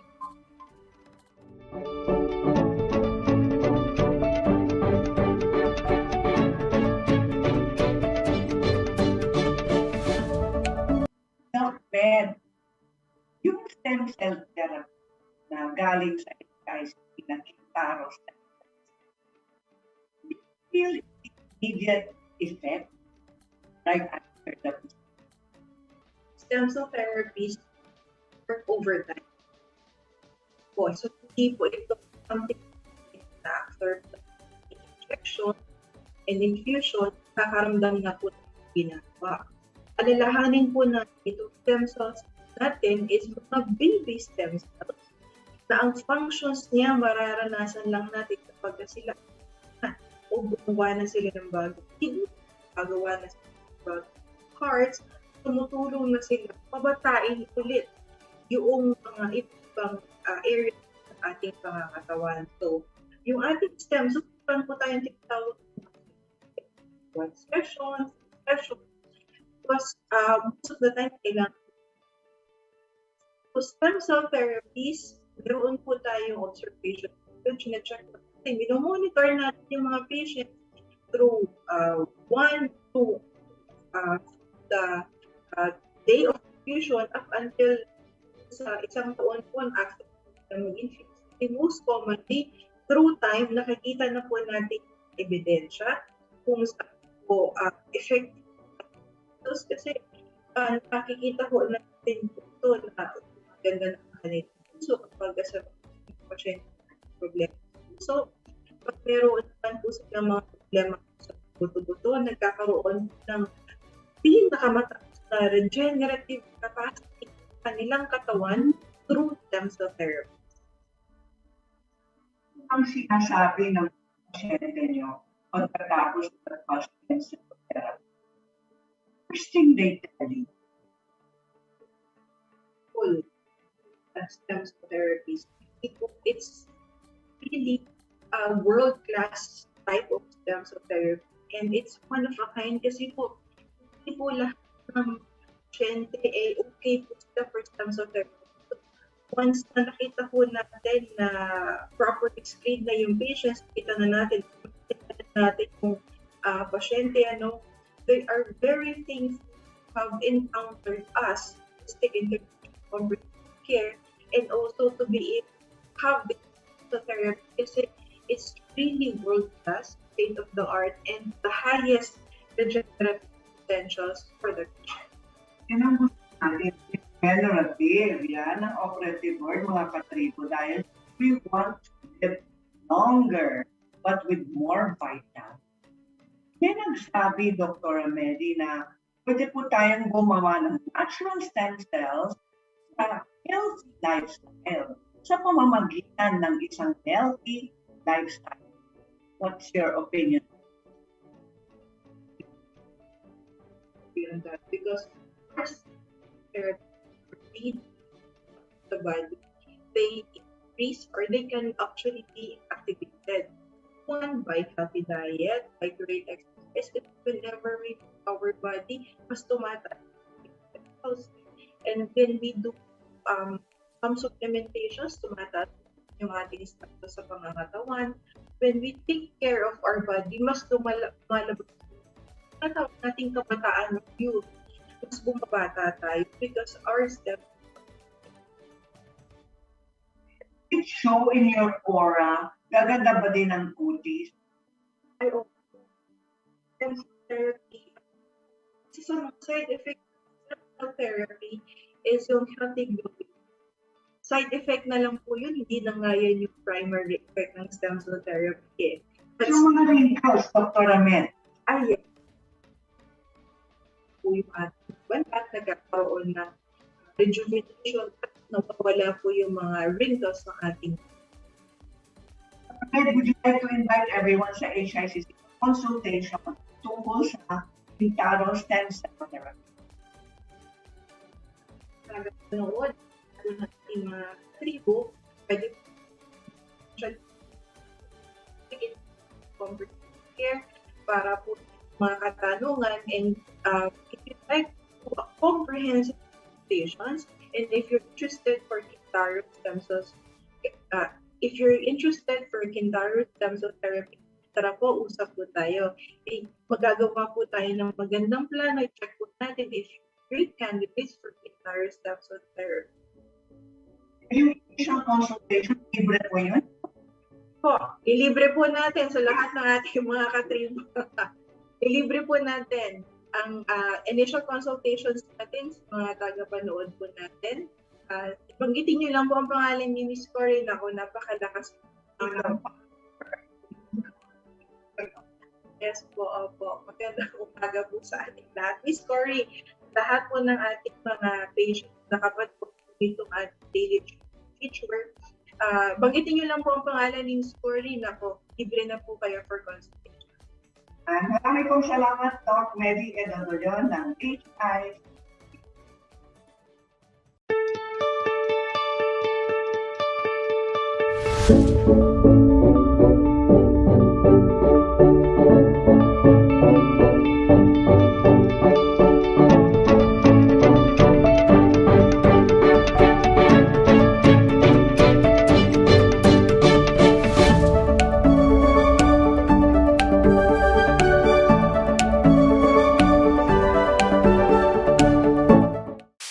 Daily Tribune, may digital shows na din. Dahil sa mas lumalaki at mas lumalakas nating tribu, handog sa inyo ng Daily Tribune ang mga programang magbibigay buhay araw-araw. Be informed at mag-good vibes tuwing umaga sa programang Gising Na. Be updated sa news and happenings sa Tribune News on Cue. Mas kilalanin pa natin ang mga paborito nyong atleta sa programang The Athletes Tribune. Alamin ang latest entertainment sa programang What's Up. Ma-inspire sa mga kwentong hatid ng Perfect. Search lang ang Daily Tribune sa inyong Facebook at Tribune Now on YouTube. See you there, mga katribu!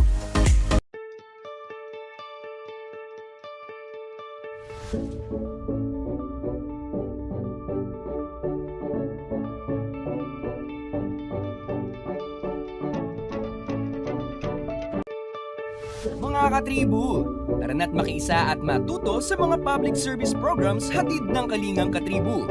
Tuwing Lunes, nandyan ang usapang business na magbibigay tips at inspirasyon sa mga aspiring entrepreneurs kasama si Vernon Velasco. Tuwing Miyerkules, usapang pangkalusugan naman ang tatalakayin ni Miss Cory Quirino sa Health and Wellness. At tuwing Biyernes naman, kung legal advice ang kailangan mo, sagot ka na ng Legal Diaries kasama si Elmer Navarro Manuel at mga guest lawyers. Lahat ng niya mapapanood tuwing alas 3:30 ng hapon sa Daily Tribune Facebook page at Tribune Now on YouTube.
afternoon, everyone. I am Venice Bautista, and welcome to another edition of Kalingang Katribu Usapang Business. So our guest for today is an owner of a food park.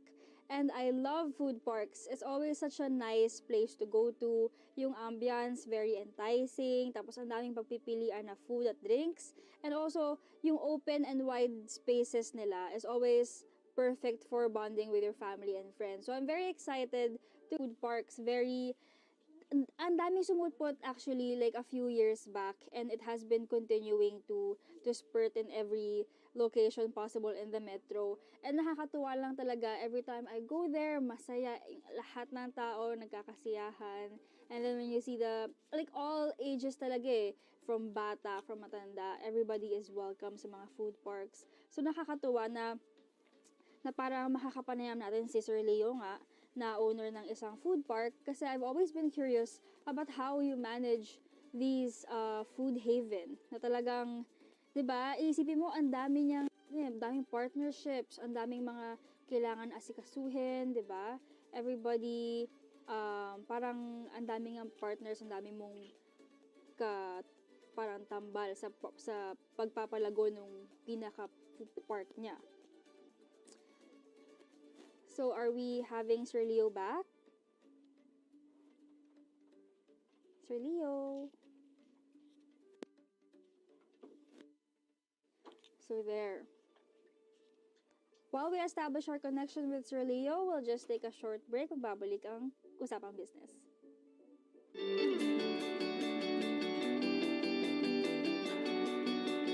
Ako po ay kabahagi ng isang alyansa ng mga kandidato ngayong national elections na nananawagan po ng pagkakaisa. Ako po si Sara Duterte. Handa po akong magserbisyo sa ating bayan. Hinihingi ko po ang tulong at suporta ninyo para sa pagka-vice presidente ng ating bansa.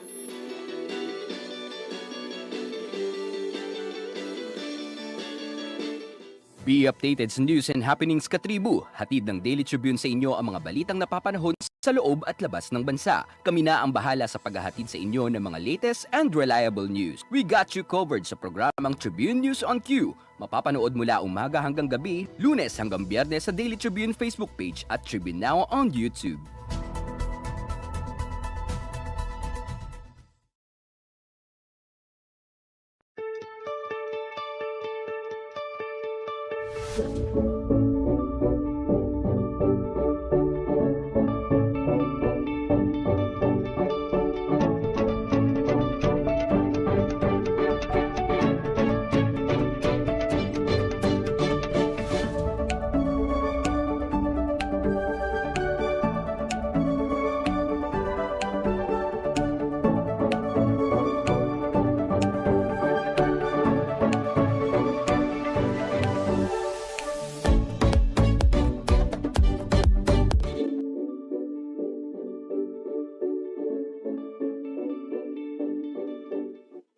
Welcome back, everybody. I think we have been fixing the connection with Sir Leo, and I think okay na to. So, Sir Leo, are you here with us? Hi, hello. Ayan, hello po. Good afternoon. How are you today? Okay naman. Doing good. Hectic po ba ang Monday niyo? Ay, nako. Sobra. Palagi. Siyempre. Kailangan busy palagi. Yes, bilang owner nga po ng food park, diba? Very busy. Ayun po. So, let us get on with the question. So, sir, can you tell us when na-establish ang Halika Food Park, tsaka bakit ito yung napili ninyong business? Ito siguro, November, so nag-start kami, November 17, 2019. Yan, so, sa totoo lang, may nakita yung lugar na yun, nakita lang namin sa lalagyan namin sana na for a car wash. Medyo kita namin, medyo maganda yung lugar. Para mas bagay din yung food park. So, naglagay lang kami. Nalagay namin So, dapat nga may second floor pa yan. Nagka-problema lang kami siguro sa engineer na unang naano namin. So, siguro, hopefully. susunod, medyo expand namin yan pag medyo okay na yung panahon natin. Oh, yes. So, were you always a businessman po? May iba po ba kayong career before this food park? Yes, madam. Meron naman. Sa Talents, yan. Sa Tokyo, yan. Wow. Meron. Yung food park talaga, ano lang namin, parang sa totoo nag-start lang kami, parang wala kami ginagawa sa Pinas. Pag umuwi kami sa Pinas. So, lagay kami playground, parang gano'n. Pero siya, dami din. Exporting, kung ano, etc. Opo, at saka naging parang investment na rin siya, no? Yes, madam. Sa ngayon, yan, mas maganda. Mm-hmm. Lalo ngayon, naging okay na yung panahon natin. Sana magtuloy-tuloy lang talaga. Yes, totoo po yan. So, bakit po halika yung inyong food park? Which is very enticing, by the way. Talagang halika. Talagang nang-i-invite, no? Ayun, so bakit po ito? Sa totoo lang, medyo memorable yung yung pangalan na yan. Ayan, kasi, paano ba? Start kami sa Muntinlupa. Tapos, hanggang nakarating kami. Nag-iisip lang kami ng name yan, Nakarating kami ng Tagaytay, bumalik kami ng Bulacan. Alam mo yung inubos namin yung ilang araw namin. Siguro mga 2 days. Iisip kami ng pangalan niya. Alam mo, saan lang namin napulot yung name niya? Sa kwarto. Kwarto? Medyo, nagpapahinga na kami. Yan yung ex-girlfriend ko, yung sa girlfriend ko. Partner ko siya dun sa business ngayon. One time, sinabihan niya lang ako na nagpapahinga na kami, oide. Sinabi ko na sa akin, oide. As in, sa Japanese na language, sa Tagalog, halika. Ayan. Hanggang sa, maganda yan. Ayun na lang. Sa napag-usapan namin, medyo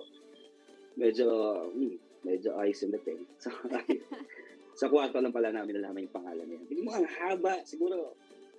Start kami, pumunta pa kami ng Dagkape pa kami hanggang sa wala kang maisip. It really is just meant to be. Sa kwarto lang pala. Halika. No? Halika. So, ayun. Halika food park. So, is putting together a food park difficult? Paano kayo nag-choose ng mga restaurants or mga stalls na makikipag-partner kayo dun sa food park ninyo? Difficult? Wala. Wala kaming naramdaman stress niyan kasi syempre nasa pa kasi kami no, wala kaming Pilipinas no, hanggang sa umuwi kami para ilagay yung business na baga nagbakasyon lang talaga kami dito noon sa Pilipinas. Tapos may nakita kami isang lugar na bakante, isang lugar. So nakita na ako, magandang lugar to. Ayun, wala. Madali naman, lalo pag tulong-tulong, tapos andyan lahat ng mga kasama mo. Wala, tapos andyan yung energy nyo, wala. Halos wala kami naramdamang hirap, pagod. Wow, very lucky naman pala kayo with the... Kasi after nung daily, after ng 5, paggawa dyan, labas kami. After nun, kasama ibang staff, sama lahat. Halos wala lahat, naging flawless naman lahat ng galaw namin, lalo nagbubukas kami. Katuwa naman po, no? So, what variety of food can Halika Food Park? Ayan, meron kami. May milk tea kami dyan. Yan.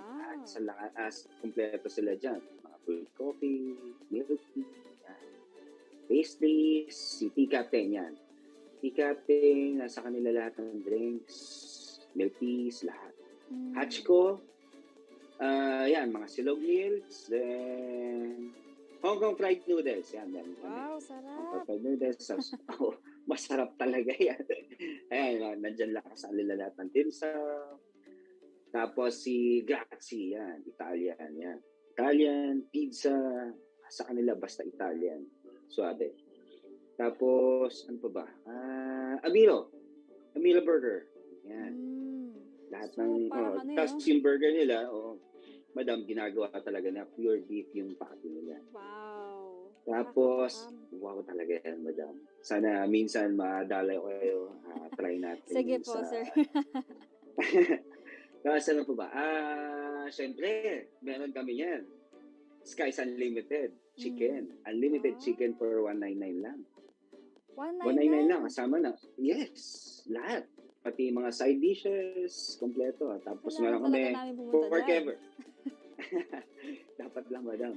Tapos, sanggipsal. Pinoy sanggipsal for forever. Tapos, sizzling, 3. Yan, halos lahat ng sizzling meron sila. Moleje bar, yan, lahat ng cocktails, drinks, kompleto tayo dyan. Barbecue, yan, lahat.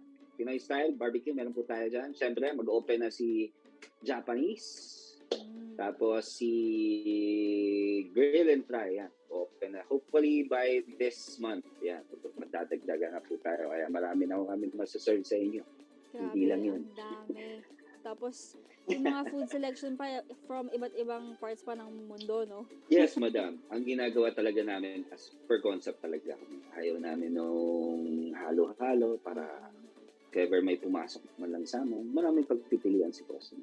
Ayan po. Tsaka, yes. Nabanggit niyo po kanina na hindi po kayo nahirapan, no, with putting up together this food park, which is such a blessing, di ba po? Pero, Yes, madam. since 2019, November, konting na lang, pandemic na, di ba? Ano yung mga challenges na Yes, madam. na-face nyo dun? Siyempre, galing kami sa pag-open namin. Soft opening kami ng November. Tapos grand opening kami ng January. So, as in talagang makikita mo yung crowd. Halos wala nang maparkingan talaga yung mga tao sa amin. Halos lalagyan talaga namin ng tables yung labas. Kasi dadaan ka talaga crowded. Every day, every night, kompleto kami dyan. Tapos biglang nag-lockdown tayo ng March kahit. Ayun, as in talagang medyo ang laki ng difference. Halos nanibago talaga kami. As in talagang lockdown. So, kailangan mag-close lahat. Opo. Ayan, medyo malaki. Malaking difference. Siyempre, sanay kami sa napakataong lugar. Tapos biglang kailangan namin sumunod talaga sa gobyerno. Siyempre, as usual. Tapos, ayun. Noong una, medyo crucial talaga. Kasi hirap na hirap kami. Hindi namin alam kung, guys, ano ba gagawin natin? Mag-open ba tayo? Yep. At least, naglabas naman yung gobyerno natin na pwedeng mag-open for deliveries lang. So, tinaray talaga namin. Halos, paano ba? Halos ako na nga nagdi-deliver nun. Free delivery.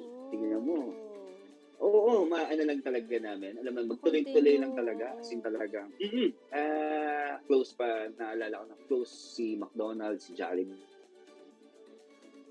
As in talaga, mga riders lang yung naano natin.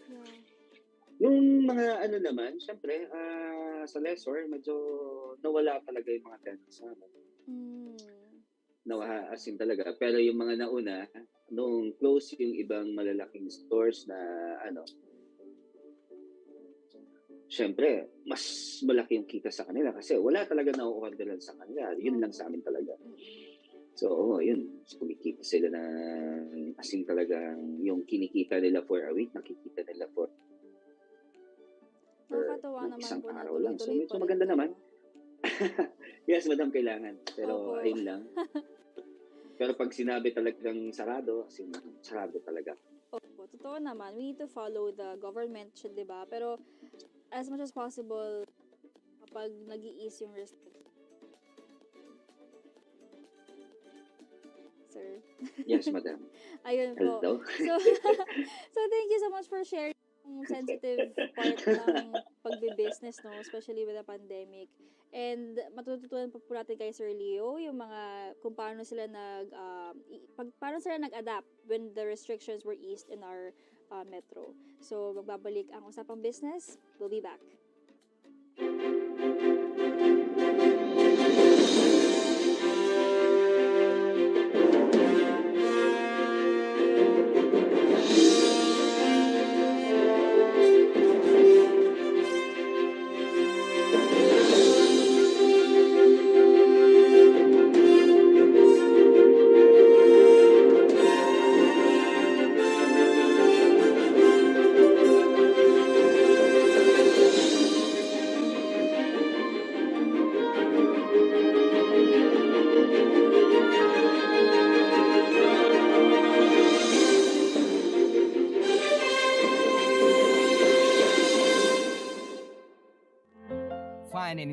inspiring na kwentuhan?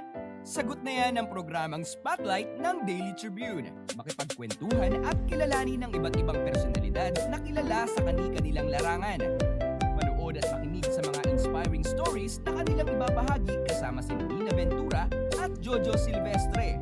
Be ready ng mamangha at matuwa every Thursday alas 2 ng hapon dito lang sa Daily Tribune Facebook page at Tribune Now on YouTube.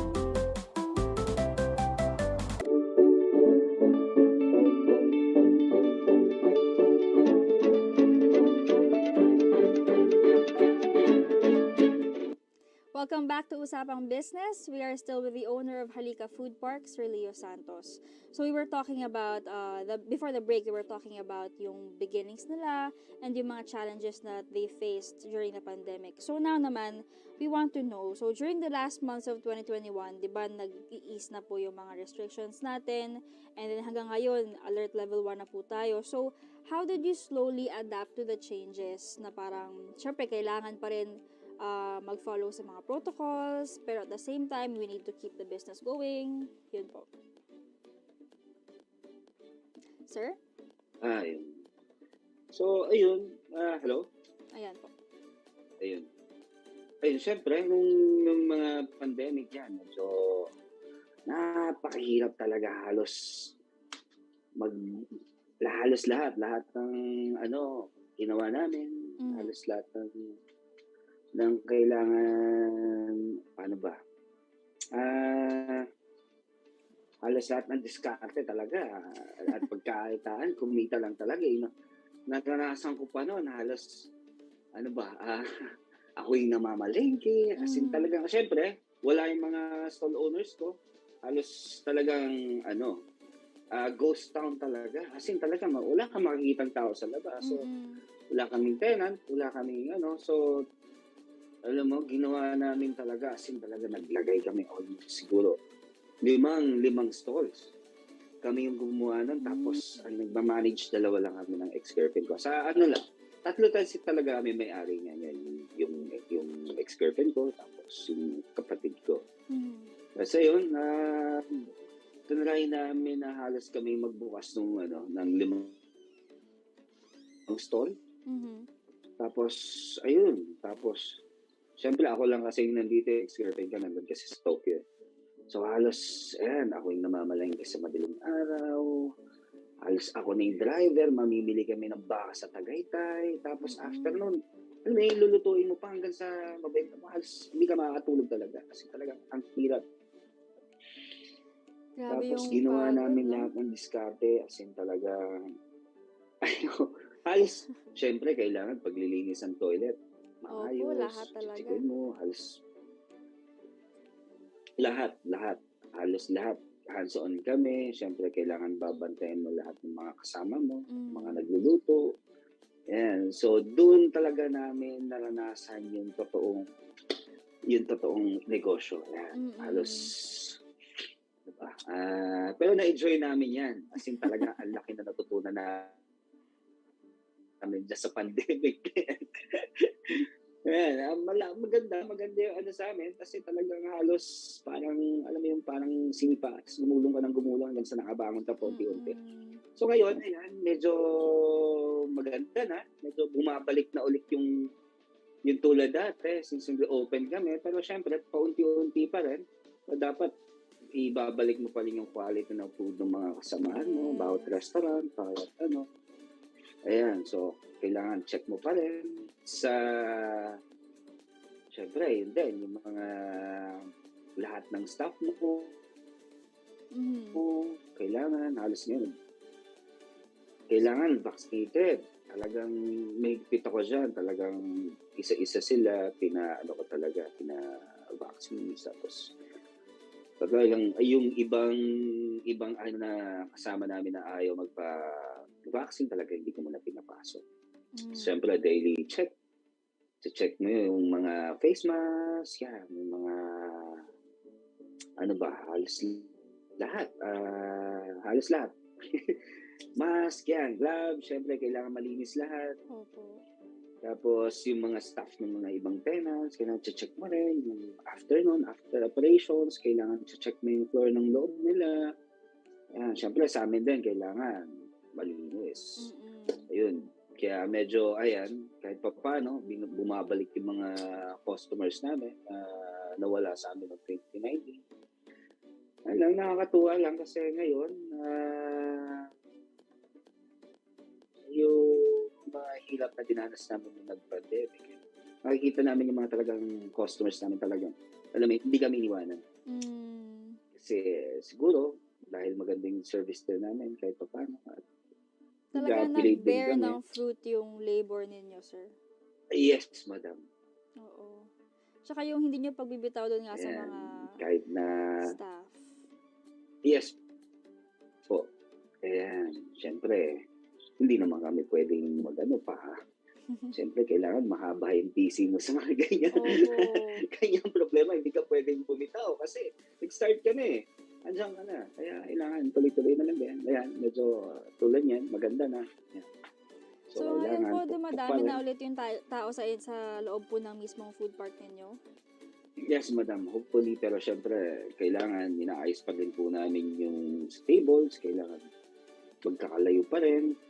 Dati nga, sobra yung table namin, tables and chairs, sobrang dami. Pero ito nung nag-pandemic, binawasan talaga namin. Almost binawas namin 40%. Kasi iniiwasan din namin, syempre, yung kalusugan ng mga pumapasok sa amin. Yan, yung mga magulang, pamilya, yun lang, yun. Kailangan strict din kami sa mga ganyang patakan. Opo. So, will you be adding any stalls or parang mga tenants soon?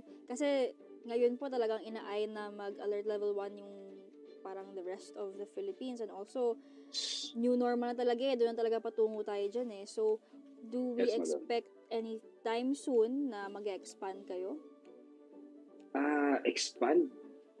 Sa dagdag na stall, siguro no. Pero,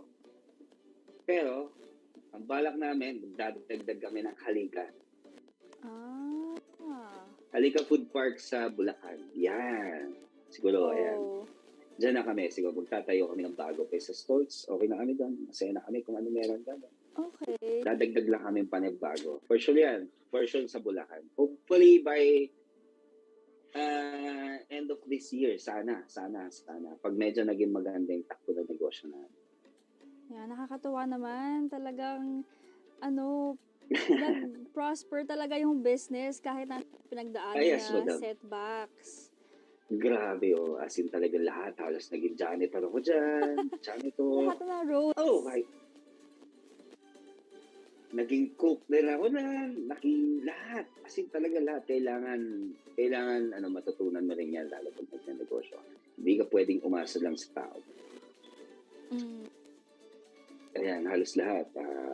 Kahit ultimo pang pamamalengke, ako'y namamalengke. Nung nag-open kami ng, syempre, food park kami. Hindi naman pwedeng may papasok sa amin na, ano meron? Dalawang variety lang yung pagpipilian. Hindi pwede. Kaya, pagkasundan namin, kami muna mag-open ng mga stalls, tapos dagdagan namin. So, after a while, pag medyo may pumapasok na mga, gustong mag-business, tinatanggal namin ang yun sa amin para lang may ma-serve lang kami habang pandemic. I see. Yes, madam. So, dito, since kayo po, di ba, talagang normally or originally, nasa Japan po, di ba, yung based kayo? Sir? Ngayon, nung nag-start na si Halika, eto. Dito na po talaga kayo? Pilipinas na lang ako, syempre. Yes, madam. Na-enjoy ko kasi talaga yung pagnanegosyo dito. As in talagang nag-start kami. Ayan, nung una, nagnegosyo kami sa papasok kami ng talent sa Tokyo, pero mas na-enjoy ko talaga itong food park. Ayun. Kaya sabi ko, hindi ko dadagdagan. Kapag dadagdag kami ng panibagong Halika. Ayan po. So, ano naman po ang advice ninyo sa mga gustong mag-establish ng sarili nilang business? Siyempre, yan, kailangan, number one, ayan, kailangan meron kang solid plan. Yan, kasi yun yung susundan ng mga tao mo eh. Hindi pwedeng pag nagplano ka na kung ano lang yung makita mo sa kabila mo, sa kapitbahay mo, ayun na yun. Hindi. Kasi magiging magulo as in talagang kahit ultimo yung magiging tenants mo, kaya mga kasamaan mo. Doon ka nila kakainin eh. Kasi talagang pagpabago-bago ka na plano mo, kasi talaga may papasok at pag nakapasok na yun, tuloy-tuloy na yan. Halos lahat na yan, kakainin ka nila. Kaya kailangan magkaroon ng solid plan. Ayun. At, ayun na. Sunod-sunod yung mga tao mo. Siyempre, ano pa ba? Prepare for financial challenges yan. Yes. Mismo. Lalo. As in talagang, 2 years yung pandemic. As in talagang nilaban talaga namin yan. Diyan yung ultimo renta namin, hindi pwedeng pumapalya kasi tuloy-tuloy. Hindi naman nung nag-pandemic na nag-rent ka, oo, na sarado din, hindi, negative. Tapos, syempre, as an owner, dami. Syempre, as owner, hindi ka palaging magaling. Yan. Opo. Oo. Syempre, kaya ka kumuha ng ibang kasamaan mo. Yan, syempre may mga kanya-kanya silang forte. Sabi, kumuha ka sa management, kumuha ka sa ano ba to? Sandali. Gulo ng ano ba to? Pero Ayan, syempre, nakakatuwa po na talaga ni-recognize nyo tsaka bina-value nyo yung bawat role ng mga tao sa business. yes, madam. Opo. Yan, kailangan, syempre, hindi naman porket na ikaw na yung palagi magaling, ikaw yung tama. Hindi, syempre, kailangan makikinig ka sa mga ano. Correct Tapos, po. pag medyo, kasi ako, totoo lang, kukuha ko ng karpintero, tapos ako pa yung mas magaling sa karpintero, o parang, Opo, totoo. kumali ko pa sa pag, oo, kaya kumuha ng staff mo para, ayun, tapos, wag ka,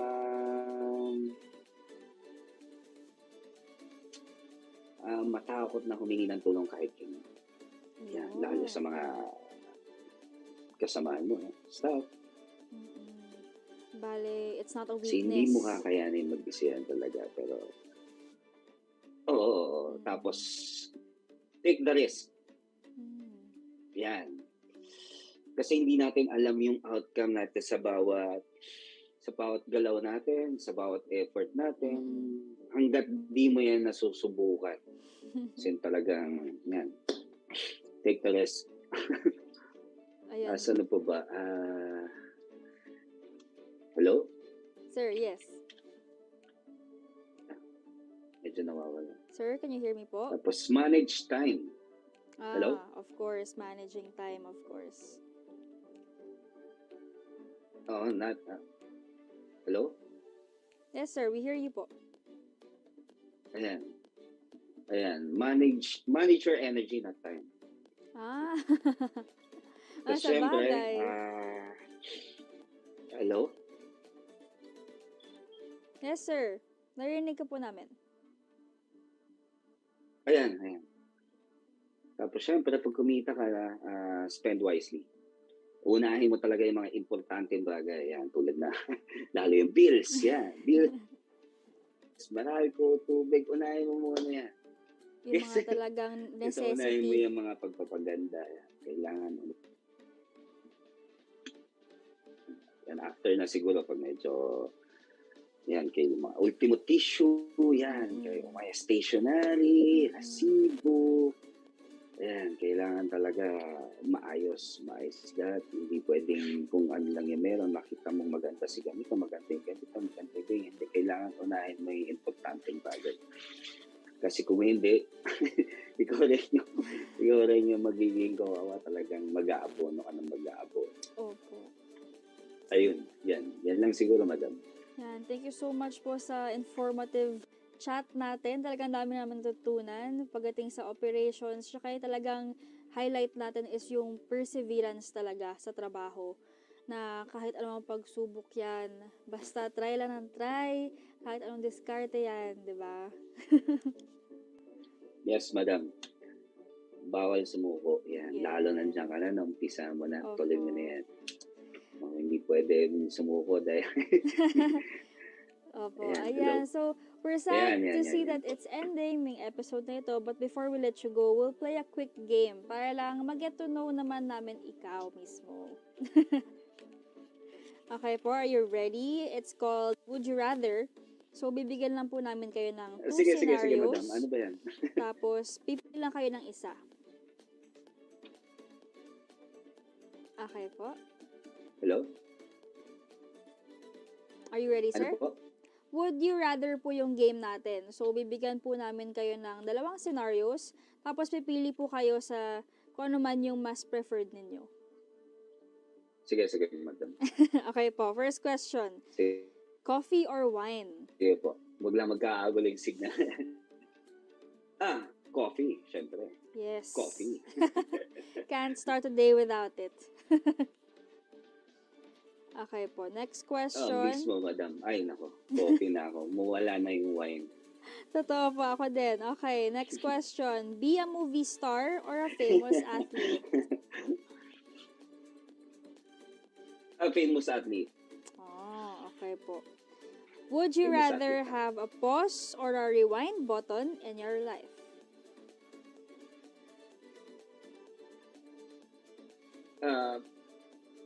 Kung sa dalawa pause. Oh, okay po. So, ito po. Watch a movie alone or have dinner all by yourself?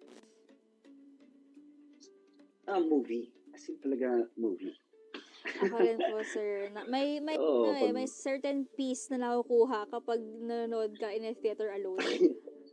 Mismo, madam. Para for a few moments, for an hour, kayo lang mag-isa. Pag-isip eh. Exactly. Oo. Kasi talagang sarili mo lang nandun, di ba? Opo. Walang opo. magulo. Ito po, next question. Have more time or money? More time. Time ako dyan, syempre. Yan ang number one sa akin talaga, oras, sa totoo lang. Kulang na kulang. Napaka-importante sa akin.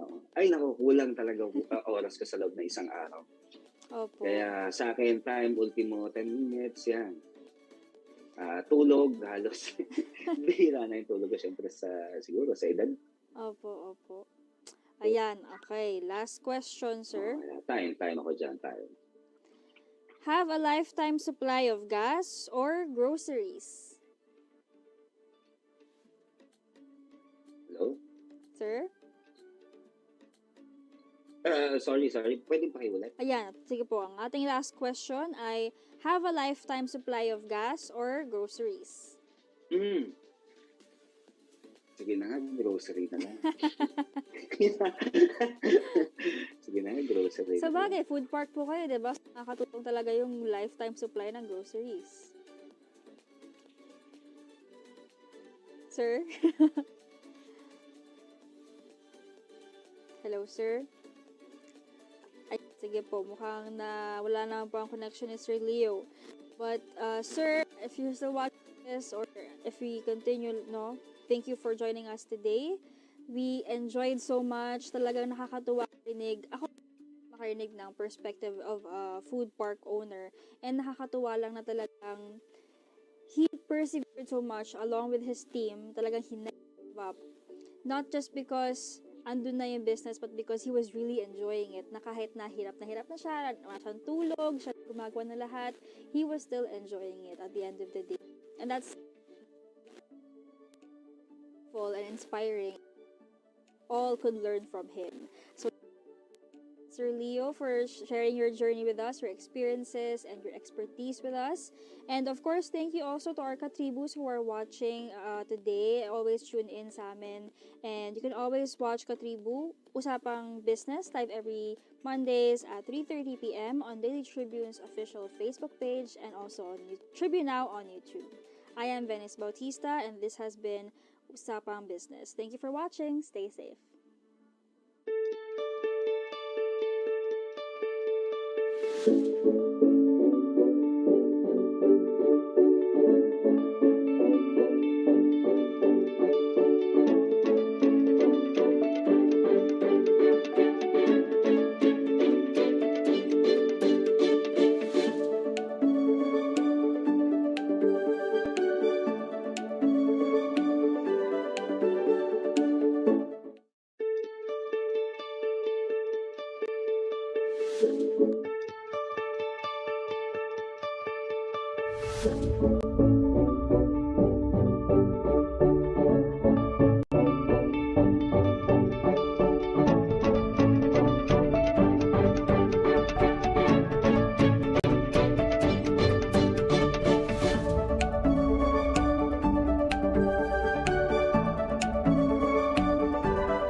This public service advisory is brought to you by Daily Tribune and 100.3 RJFM. Oh, vaccination, isolation. Gotta keep up with my nutrition. Gotta maintain my body condition. Then I can take my vaccination. What do I choose? What do I take? As long as it is not a fake. AstraZeneca, Moderna, BioNTech, even Sinovac, okay na.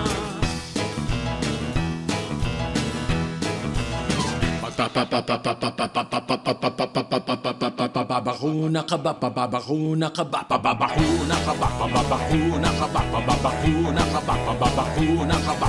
Vaccination for the nation, no more isolation. With vaccination, babakuna ka ba? Babakuna ka ba? Babakuna ka ba? Babakuna ka ba? Babakuna ka ba? Babakuna ka ba? Babakuna ka ba? Paturok, paturok, paturok. This public service advisory is brought to you by Daily Tribune and 100.3 RJFM.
At magandang gabi sa inyo mga ka-Tribune. Ako nandito na naman tayo para sa panibagong episode ng The Athletes Tribune para makapagkwentuhan at kulitan kasama ang inyong mga paboritong sports idols and heroes. At ako po ang inyong host, si Nikki Viola. At sobrang exciting na naman itong ating latest episode. Kaya super excited ako na ipakilala yung ating special na bisita for tonight. Pero bago ang lahat ng yan, syempre mapapanood nyo kami sa Facebook page ng Daily Tribune. Ayan, sa website na tribune.net.ph at sa YouTube channel din ng The Daily Tribune. Ayan. So, more choices para kung saan kayo manonood ng ating latest episode. So, hindi na talaga kayo makakatakas sa amin. Alright? So, well, as we all know, the Southeast Asian Games is just around the corner. I am really, really excited about it, and I'm sure sa lahat ng ating mga sports fans, yun yung mga nilook forward nila ngayon na sports events dahil di ba nagbabalik na nga yung mga sports events natin ngayong taon, and very, very thankful tayo for that. And a little over a month, magsa-start na ang SEA Games sa May 12 sa Hanoi, Vietnam. Kaya naman, Ay, nako, sobrang excited ako na mapanood na yung ating mga atleta. And most especially, all of our Filipino athletes will be representing us for this year's SEA Games. That's why we're really, really blessed and lucky to be joined by an athlete who will participate in this prestigious event na kahit na, sobrang tutok siya sa preparation, she's able to squeeze us in sa kanyang napaka-busy na schedule for tonight. Kaya naman, let's all welcome for tonight's episode. We have Pinay marathoner and reigning Southeast Asian Games marathon queen. We have Christine Halasgo. Hi, Miss Christine. Hello po, magandang gabi po sa lahat. Magandang gabi din sa iyo. Ayan. So, eto diretso na tayo sa mga katanungan namin na. So, kamusta naman yung yung training natin, Miss Christine, so far? Okay naman po yung training namin ngayon. Habang papalapit po yung laro, yung training naman po namin is pang pang preparation na po talaga this coming May para po mapaghandaan po talaga namin yung laro po na sasalihan namin ngayong SEA Games. So, di ba sobrang nagkaroon tayo ng long break with, syempre, nangyari sa atin yung pandemic. With your preparation, confident ba kayo na, I mean, with that factor na syempre nagkaroon tayo ng mahaba-habang break at ngayon lang talaga tayo nakakapag-training ng, totoong training, very confident ba kayo about that kind of preparation? Actually po, last October 2021 pa po yung ensayo namin dito sa Baguio. So kahit papano, before this year, nag-start yung 2022, may karga na po kami kahit papano. Kaya nung after nung New Year, bumalik po kami dito ulit para continuation po sa pag-iensayo namin. Ang sarap naman sa Baguio. Sa Baguio kayo nagtitraining. Ang saya naman. Ang saya naman. So, malamig ba dyan? Malamig pa rin ba dyan hanggang ngayon? O medyo mainit-init na rin dahil, di ba, summer na, ganyan? Ngayon po kasi yung panahon po dito is maambon. So, kaya po naka-jacket ako kasi malamig po ngayon. Malamig! Kung nakakaingit naman, samantalang kami dito sa Manila, medyo init na init na kami lahat.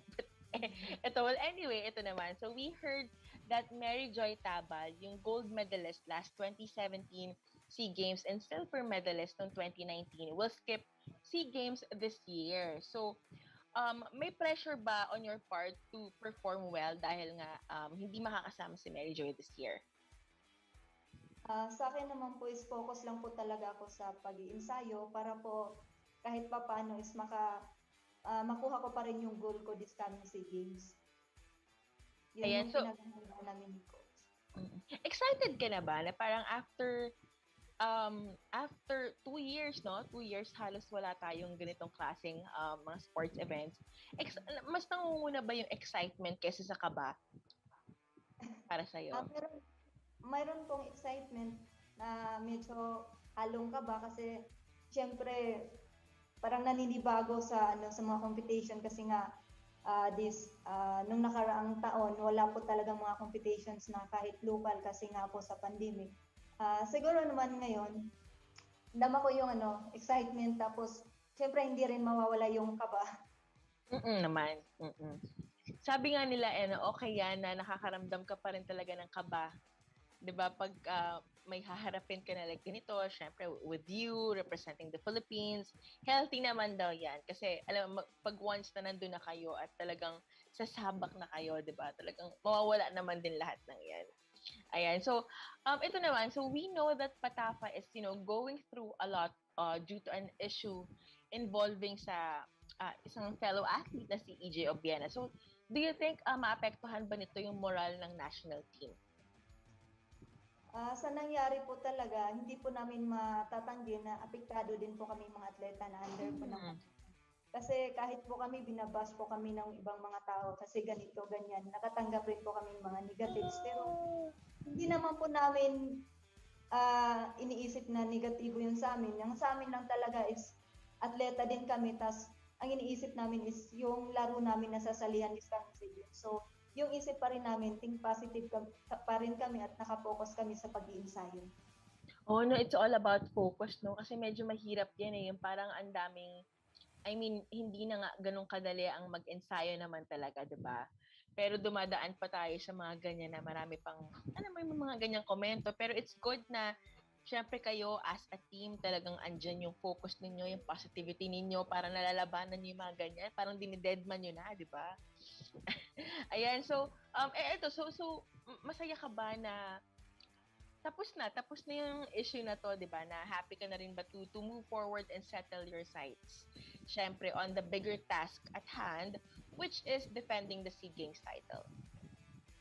Siyempre po, bilang isang atleta, bilang isang membro din ng Patapa, tapos atleta rin po siyempre si Buena. So masaya po kami na naging okay na po yung situation kasi ang pinofocus na lang po ngayon is yung laro. So move forward po yung kapwa, yung dalawang panig. So yung mindset rin po namin is okay na po. Kasi syempre po, hirap po kasi ng ganun, tapos papalapit yung laro. In behalf po sa aming mga atleta, sobrang masaya po kami at thankful po kami sa nangyari na okay na po. Tapos nagpapasalamat rin po kami sa Patapa kasi sa dami ng mga batikos po sa kanila, sa dami ng mga negative na sinasabi ng ibang tao sa kanila, kahit hirap po kami sa kasi yung pondo po ng Patapa is na hold po kasi nung time na yun. Tapos, kami ding mga atleta is nahirapan din. Pero laking pasasalamat namin kasi kahit ganun, yung Patapa is gumagawa po sila ng way para masuportahan po yung mga pangangailangan po namin ng mga atleta. Ayan, so at least, di ba, parang after everything that you've been through, lahat ng mga atleta under Patapa, natapos din. And I think sa mga viewers natin, makikita natin na, di ba, despite those setbacks, at the end of the day, talagang magiging maganda din or magiging positive din yung kalalabasan. Ayan, I think yun yung makikita natin with that situation. So, Christine, sobrang nag-enjoy talaga akong makausap ka. Ayan, ako, honestly, kasi ito yung first time ko na talagang ibang-iba atleta nakapag-interview na ako, pero ito yung sa marathon talaga. Kaya, excited pa marami akong matutunan from you sa episode natin for tonight. Pero bago pa natin ipagpatuloy yung ating pag-uusap, we'll take a short break. So, stay with us, mga katribo.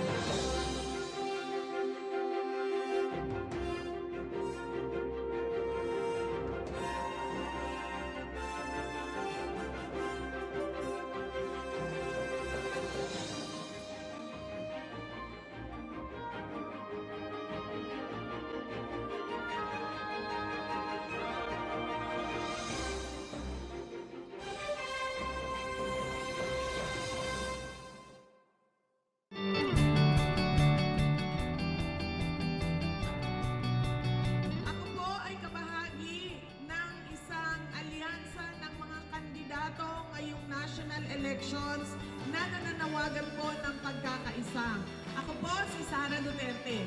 Handa po akong magserbisyo sa ating bayan. Hinihingi ko po ang tulong at suporta ninyo para sa pagka-vice presidente ng ating bansa.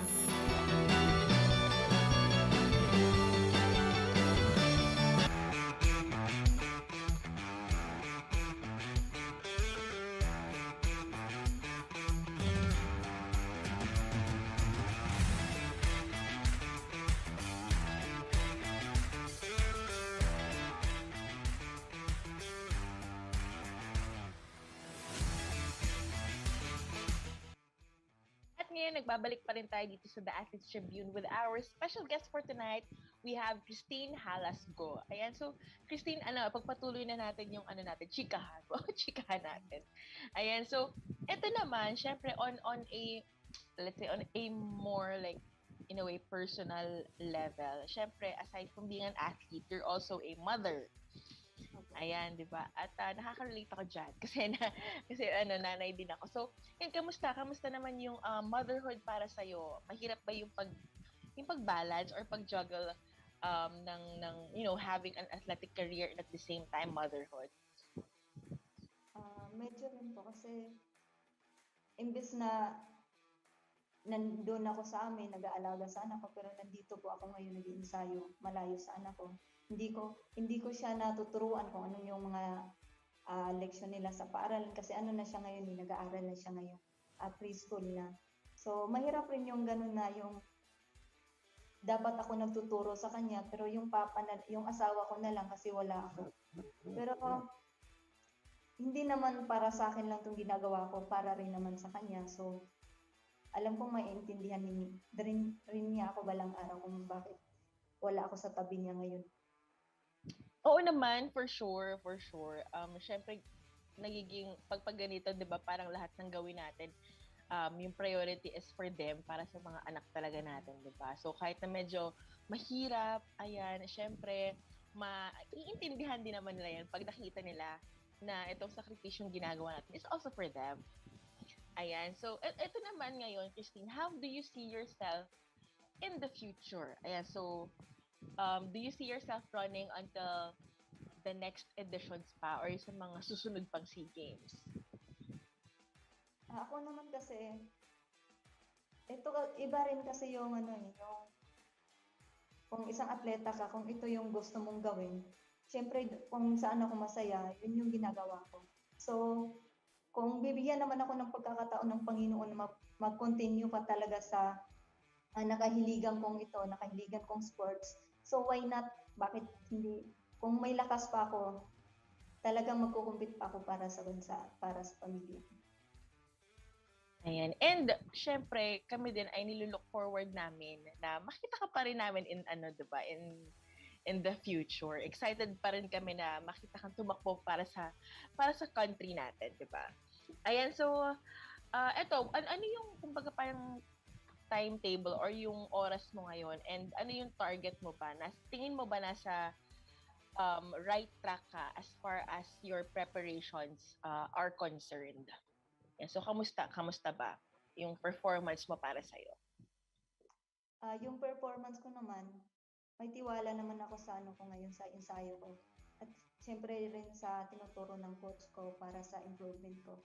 At nakikita din naman namin yung improvement ng bawat, kasi sa training ko kasi pa-improve kami ng pa-improve. Tapos sa workout, pa-improve din ng pa-improve. Tapos yung time na nakikita namin is ganun din nag-i-improve din siya. So, ibig sabihin, yung pag-iensayo ko dito ngayon is may improvement talaga siya. Kasi, i-compare ko nung bago pa lang kami dito kahit ganito lang yung takbuhin namin, talagang mahirap. So, ngayon, na-adjust na namin yung sarili namin. Kumbaga, yung month na to is, talagang preparation na talaga siya or ready na, more than 80% siguro ready na yung katawan namin para lumaban talaga. So, ang binabantayan na lang talaga namin is yung kondisyon namin. Tapos, pinipray namin na sana wala lang injury kasi ito yung month na yun na kailangan namin babantayan yung kalusugan namin. Kasi next month yun na yung pinaghahandaan namin na laro na. Pero ito, curious lang ako. Can you walk us through parang kumbaga yung day in the life ninyo dyan sa Baguio? Like, ano ba usually? Pagising, kain, training the whole day, ilan beses yung training niyo sa isang araw, or meron din ba kayong araw na parang may break kayo or pahinga? So, yun lang. Kumbaga parang schedule nyo ganyan. Yung po namin, yung schedule po namin is araw-araw po yung ensayo namin. Umaga at hapon, except lang po sa Sunday. Kasi Sunday po morning, long run po kami, yung habaan talaga ng ensayo namin yun. Tapos sa hapon, yun yung pahinga namin. Sa isang buong linggo, yung pahinga lang po namin is only Sunday ng afternoon. Tapos yung Monday to Saturday, morning at afternoon po yung ensayo namin. Tapos, lang po namin, yung parang, kumbaga, recovery na takbo is only Monday and Saturday. Tapos yung PTH namin, sa oval po kami yan. Yan po yung namin workout. Tapos yung Sunday to Wednesday, yun naman po yung long run. Yung Friday po namin, upstairs po kami. Grabe, intense. Parang nalula ako dun sa training niyo. Intense talaga. Tapos parang araw-araw pa talaga yun. Pero no wonder na talagang fit na fit din kayo, 'di ba? Parang fit na fit din talaga. Nasanay na rin po kami sa training namin kasi nung nakaraang SEA Games, ganun naman po din yung nakasanayan namin gawin. So, parang na-adapt na rin po ng katawan namin. Yung last SEA Games nyo, Baguio rin po kayo nag-train or ibang lugar? Doon kami sa New Clark City sa Tarlac. Okay. Oo, nung 2019, 'di ba? 2019 'yon. Okay, so ito naman, ito more talk about the SEA Games. So sino yung mga parang tingin mong threat mo para sa inaasam-asam mo na parang SEA Games crown or SEA Games title? So do you think well prepared din sila considering that they're also coming from a very long break just like you? Siguro po ay yung Vietnam po kasi sa alam ko mas advanced silang nag-ensayo kaysa sa amin. Pero yung akin lang naman is pareho naman din kaming nag-ensayo. So pareho kami ng goal. Siguro sa na lang sa condition na lang siguro kami magkakaano tapos sa fighting spirit. Yun lang siguro kasi I know na marami talagang gusto rin talaga nilang makuha yung gold medal. Pero lalaban din talaga ako para syempre makuha ko rin yung gold medal pa rin ng taon ngayon. Tsaka syempre, alam naman natin lahat, 'di ba? Yung mga Pilipino pag ganyan talagang lalaban yan buong puso, 'di ba? Hindi magpapatalo, 'di ba? Ayan, so ito naman Christine, what kind of athlete or person do you want to be remembered?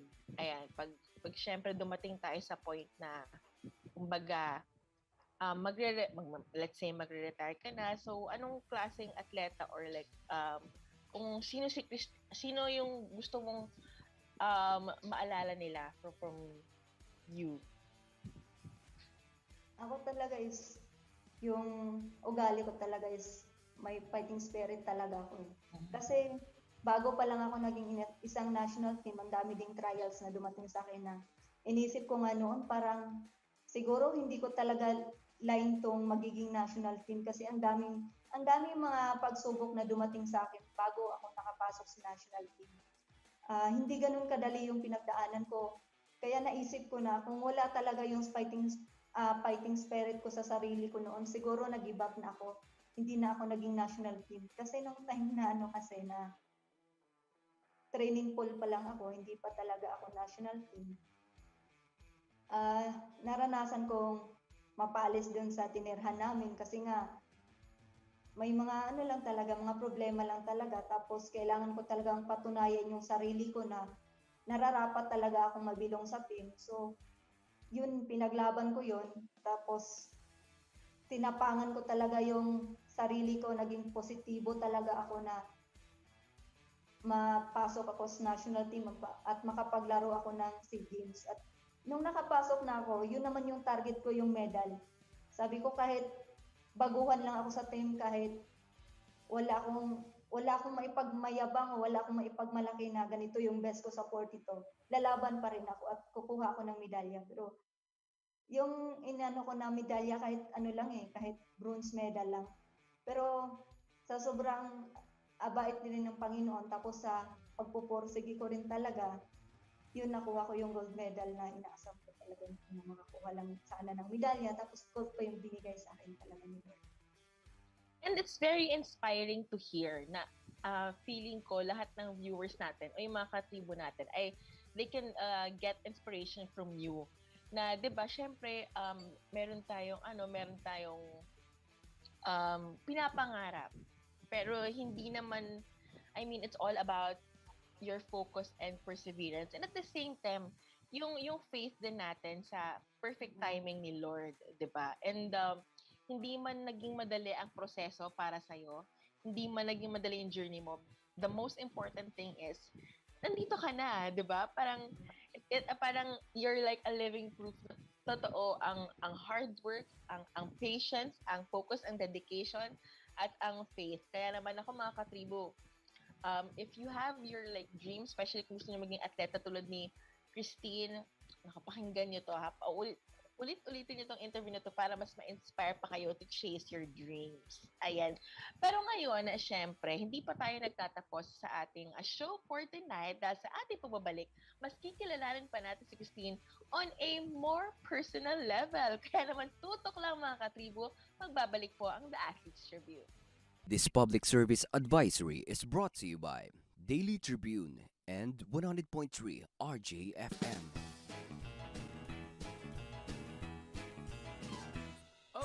Vaccination, isolation, gotta keep up with my nutrition, gotta maintain my body condition, then I can take my vaccination. What do I choose? What do I take? As long as it is not a fake. AstraZeneca, Moderna, BioNTech, even Sinovac, okay na. Pababakuna ka ba? Pababakuna ka ba? Pababakuna ka ba? Pababakuna ka ba? Pababakuna ka ba? Pababakuna ka ba? Vaccination for the nation, no more isolation.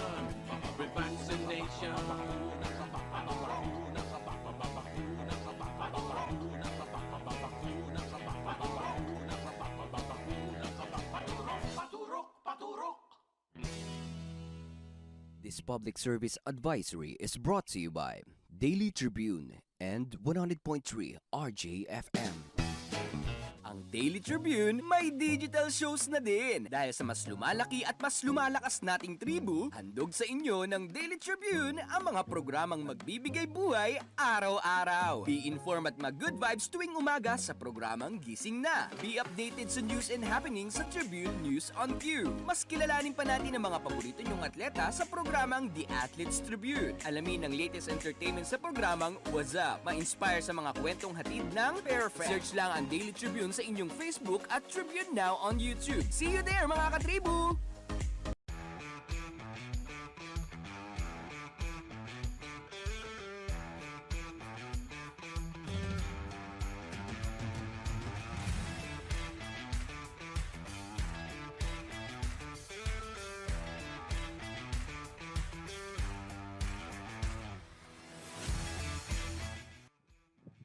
Ngayon, nagbabalik pa rin tayo sa ating episode. This is the Athletes Tribune.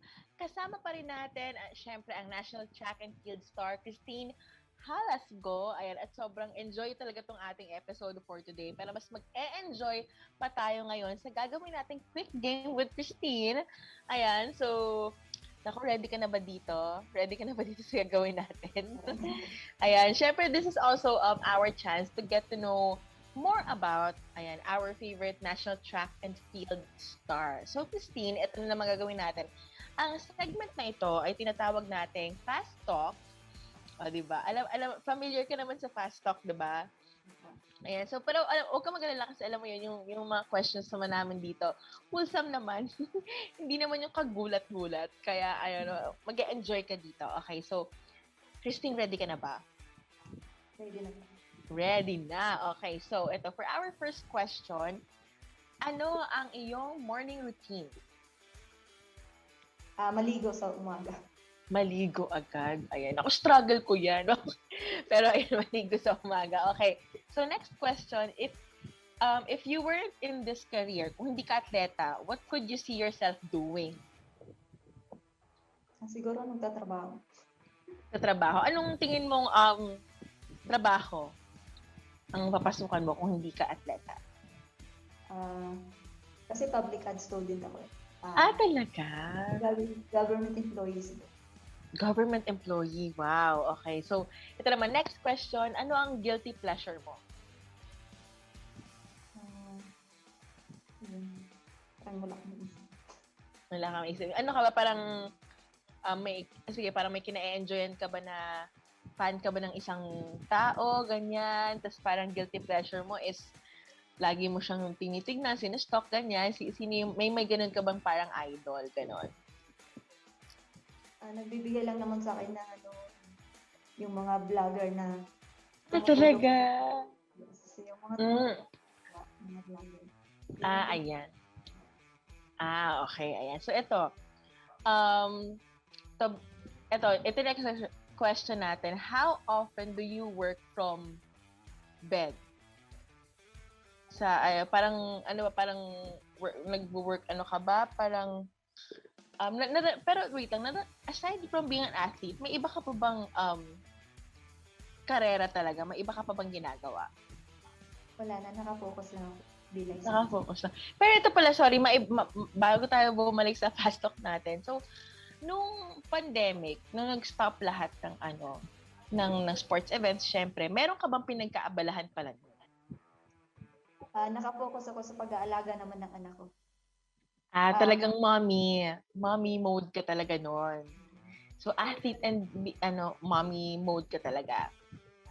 Okay. So, ito ang next question ko. Ano ang go-to karaoke song mo? Yung kakantahin mo lagi sa video, okay? Yung kahit konting awa. Kahit konting awa. Pwede ba sample? Joke. hindi siya baka magulat kasi okay lang. Ito naman, next question. If you could choose your age forever, anong age yung pipiliin mo at bakit? Anong edad? 24. Bakit 24 para sa'yo? Kasi yun yung nag-umpisa ako ng marathon. Tapos yung sumali ako ng Milo elimination, tapos kaagad ako nag-qualify for finals ng Milo sa yung 42 naman, yun yung first time na tumakbo. Ayun. So, 24. Okay. So, talagang may meaning pala sa'yo din. Okay. So, ito naman ang ating susunod na katanungan. What is your idea of fun?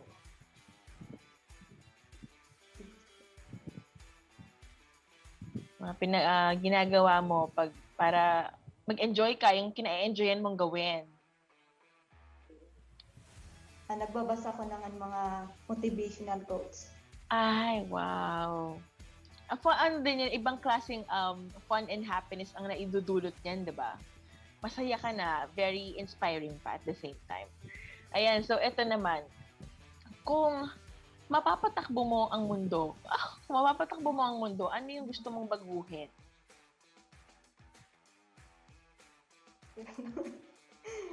Pang Miss Universe to. Okay. Siguro mapapatakbo ko yung mundo. Ang babaguhin ko is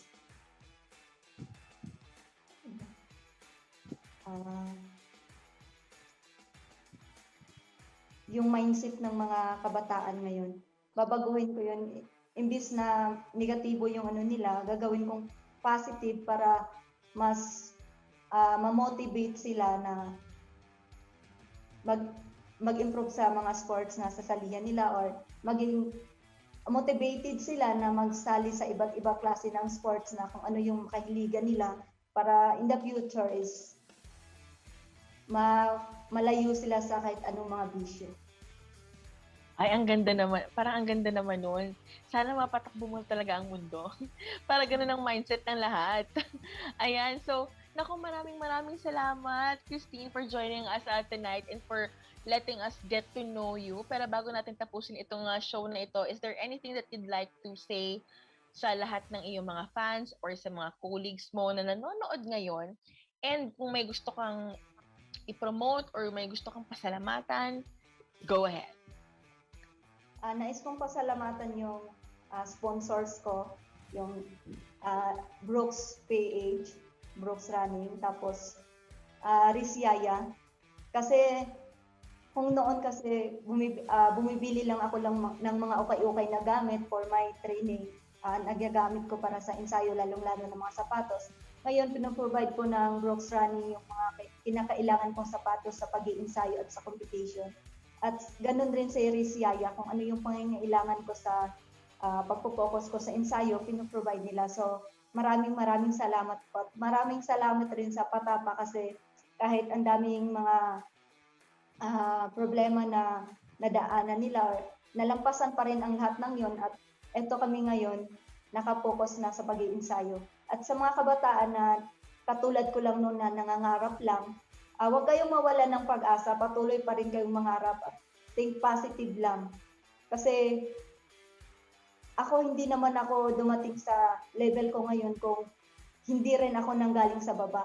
Nanggaling din ako sa baba, kahit top 3, nahirapan ako noon, pero nagpursige lang talaga ako na abutin yung pangarap ko. So kung narating ko man itong pangarap kong ito ngayon, hindi rin imposible na marating nyo rin in the future yung pinapangarap niyo kung tatrabahoin niyo lang talaga.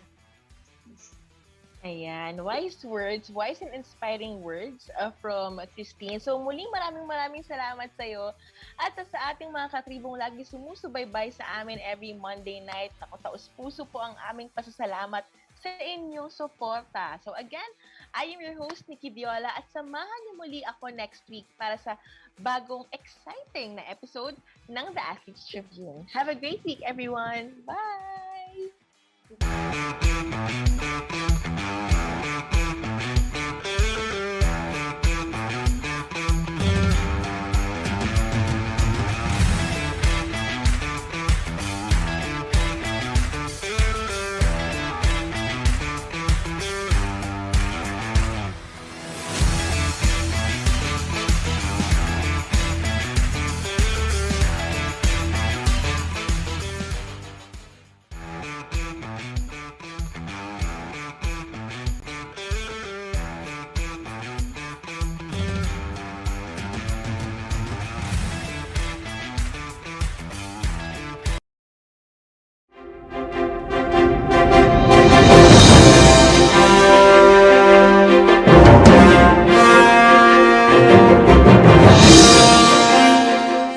Be updated sa news and happenings katribu. Hatid ng Daily Tribune sa inyo ang mga balitang napapanahon sa loob at labas ng bansa. Kami na ang bahala sa paghahatid sa inyo ng mga latest and reliable news. We got you covered sa programang Tribune News on Q. Mapapanood mula umaga hanggang gabi, Lunes hanggang Biyernes sa Daily Tribune Facebook page at Tribune Now on YouTube.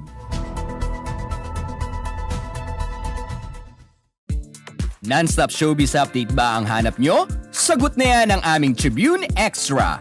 Balitang entertainment at lifestyle, mapa-local man o international, meron kami niyan.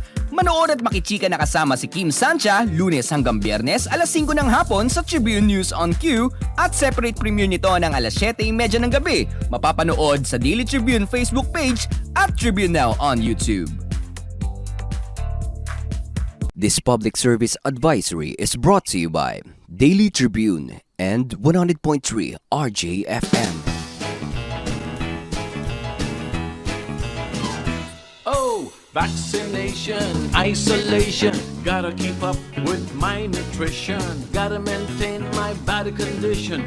Then I can take my vaccination. What do I choose? What do I take? As long as it is not a fake. AstraZeneca, Moderna, BioNTech, even Sinovac, okay na.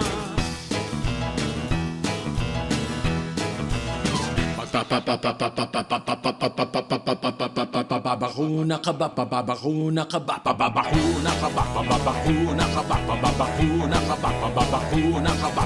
Vaccination for the nation, no more isolation. With vaccination, pababakuna ka ba? Pababakuna ka ba? Pababakuna ka ba? Pababakuna ka ba? Pababakuna ka ba? Pababakuna ka ba? Pababakuna ka ba? Paturok, paturok, paturok. This public service advisory is brought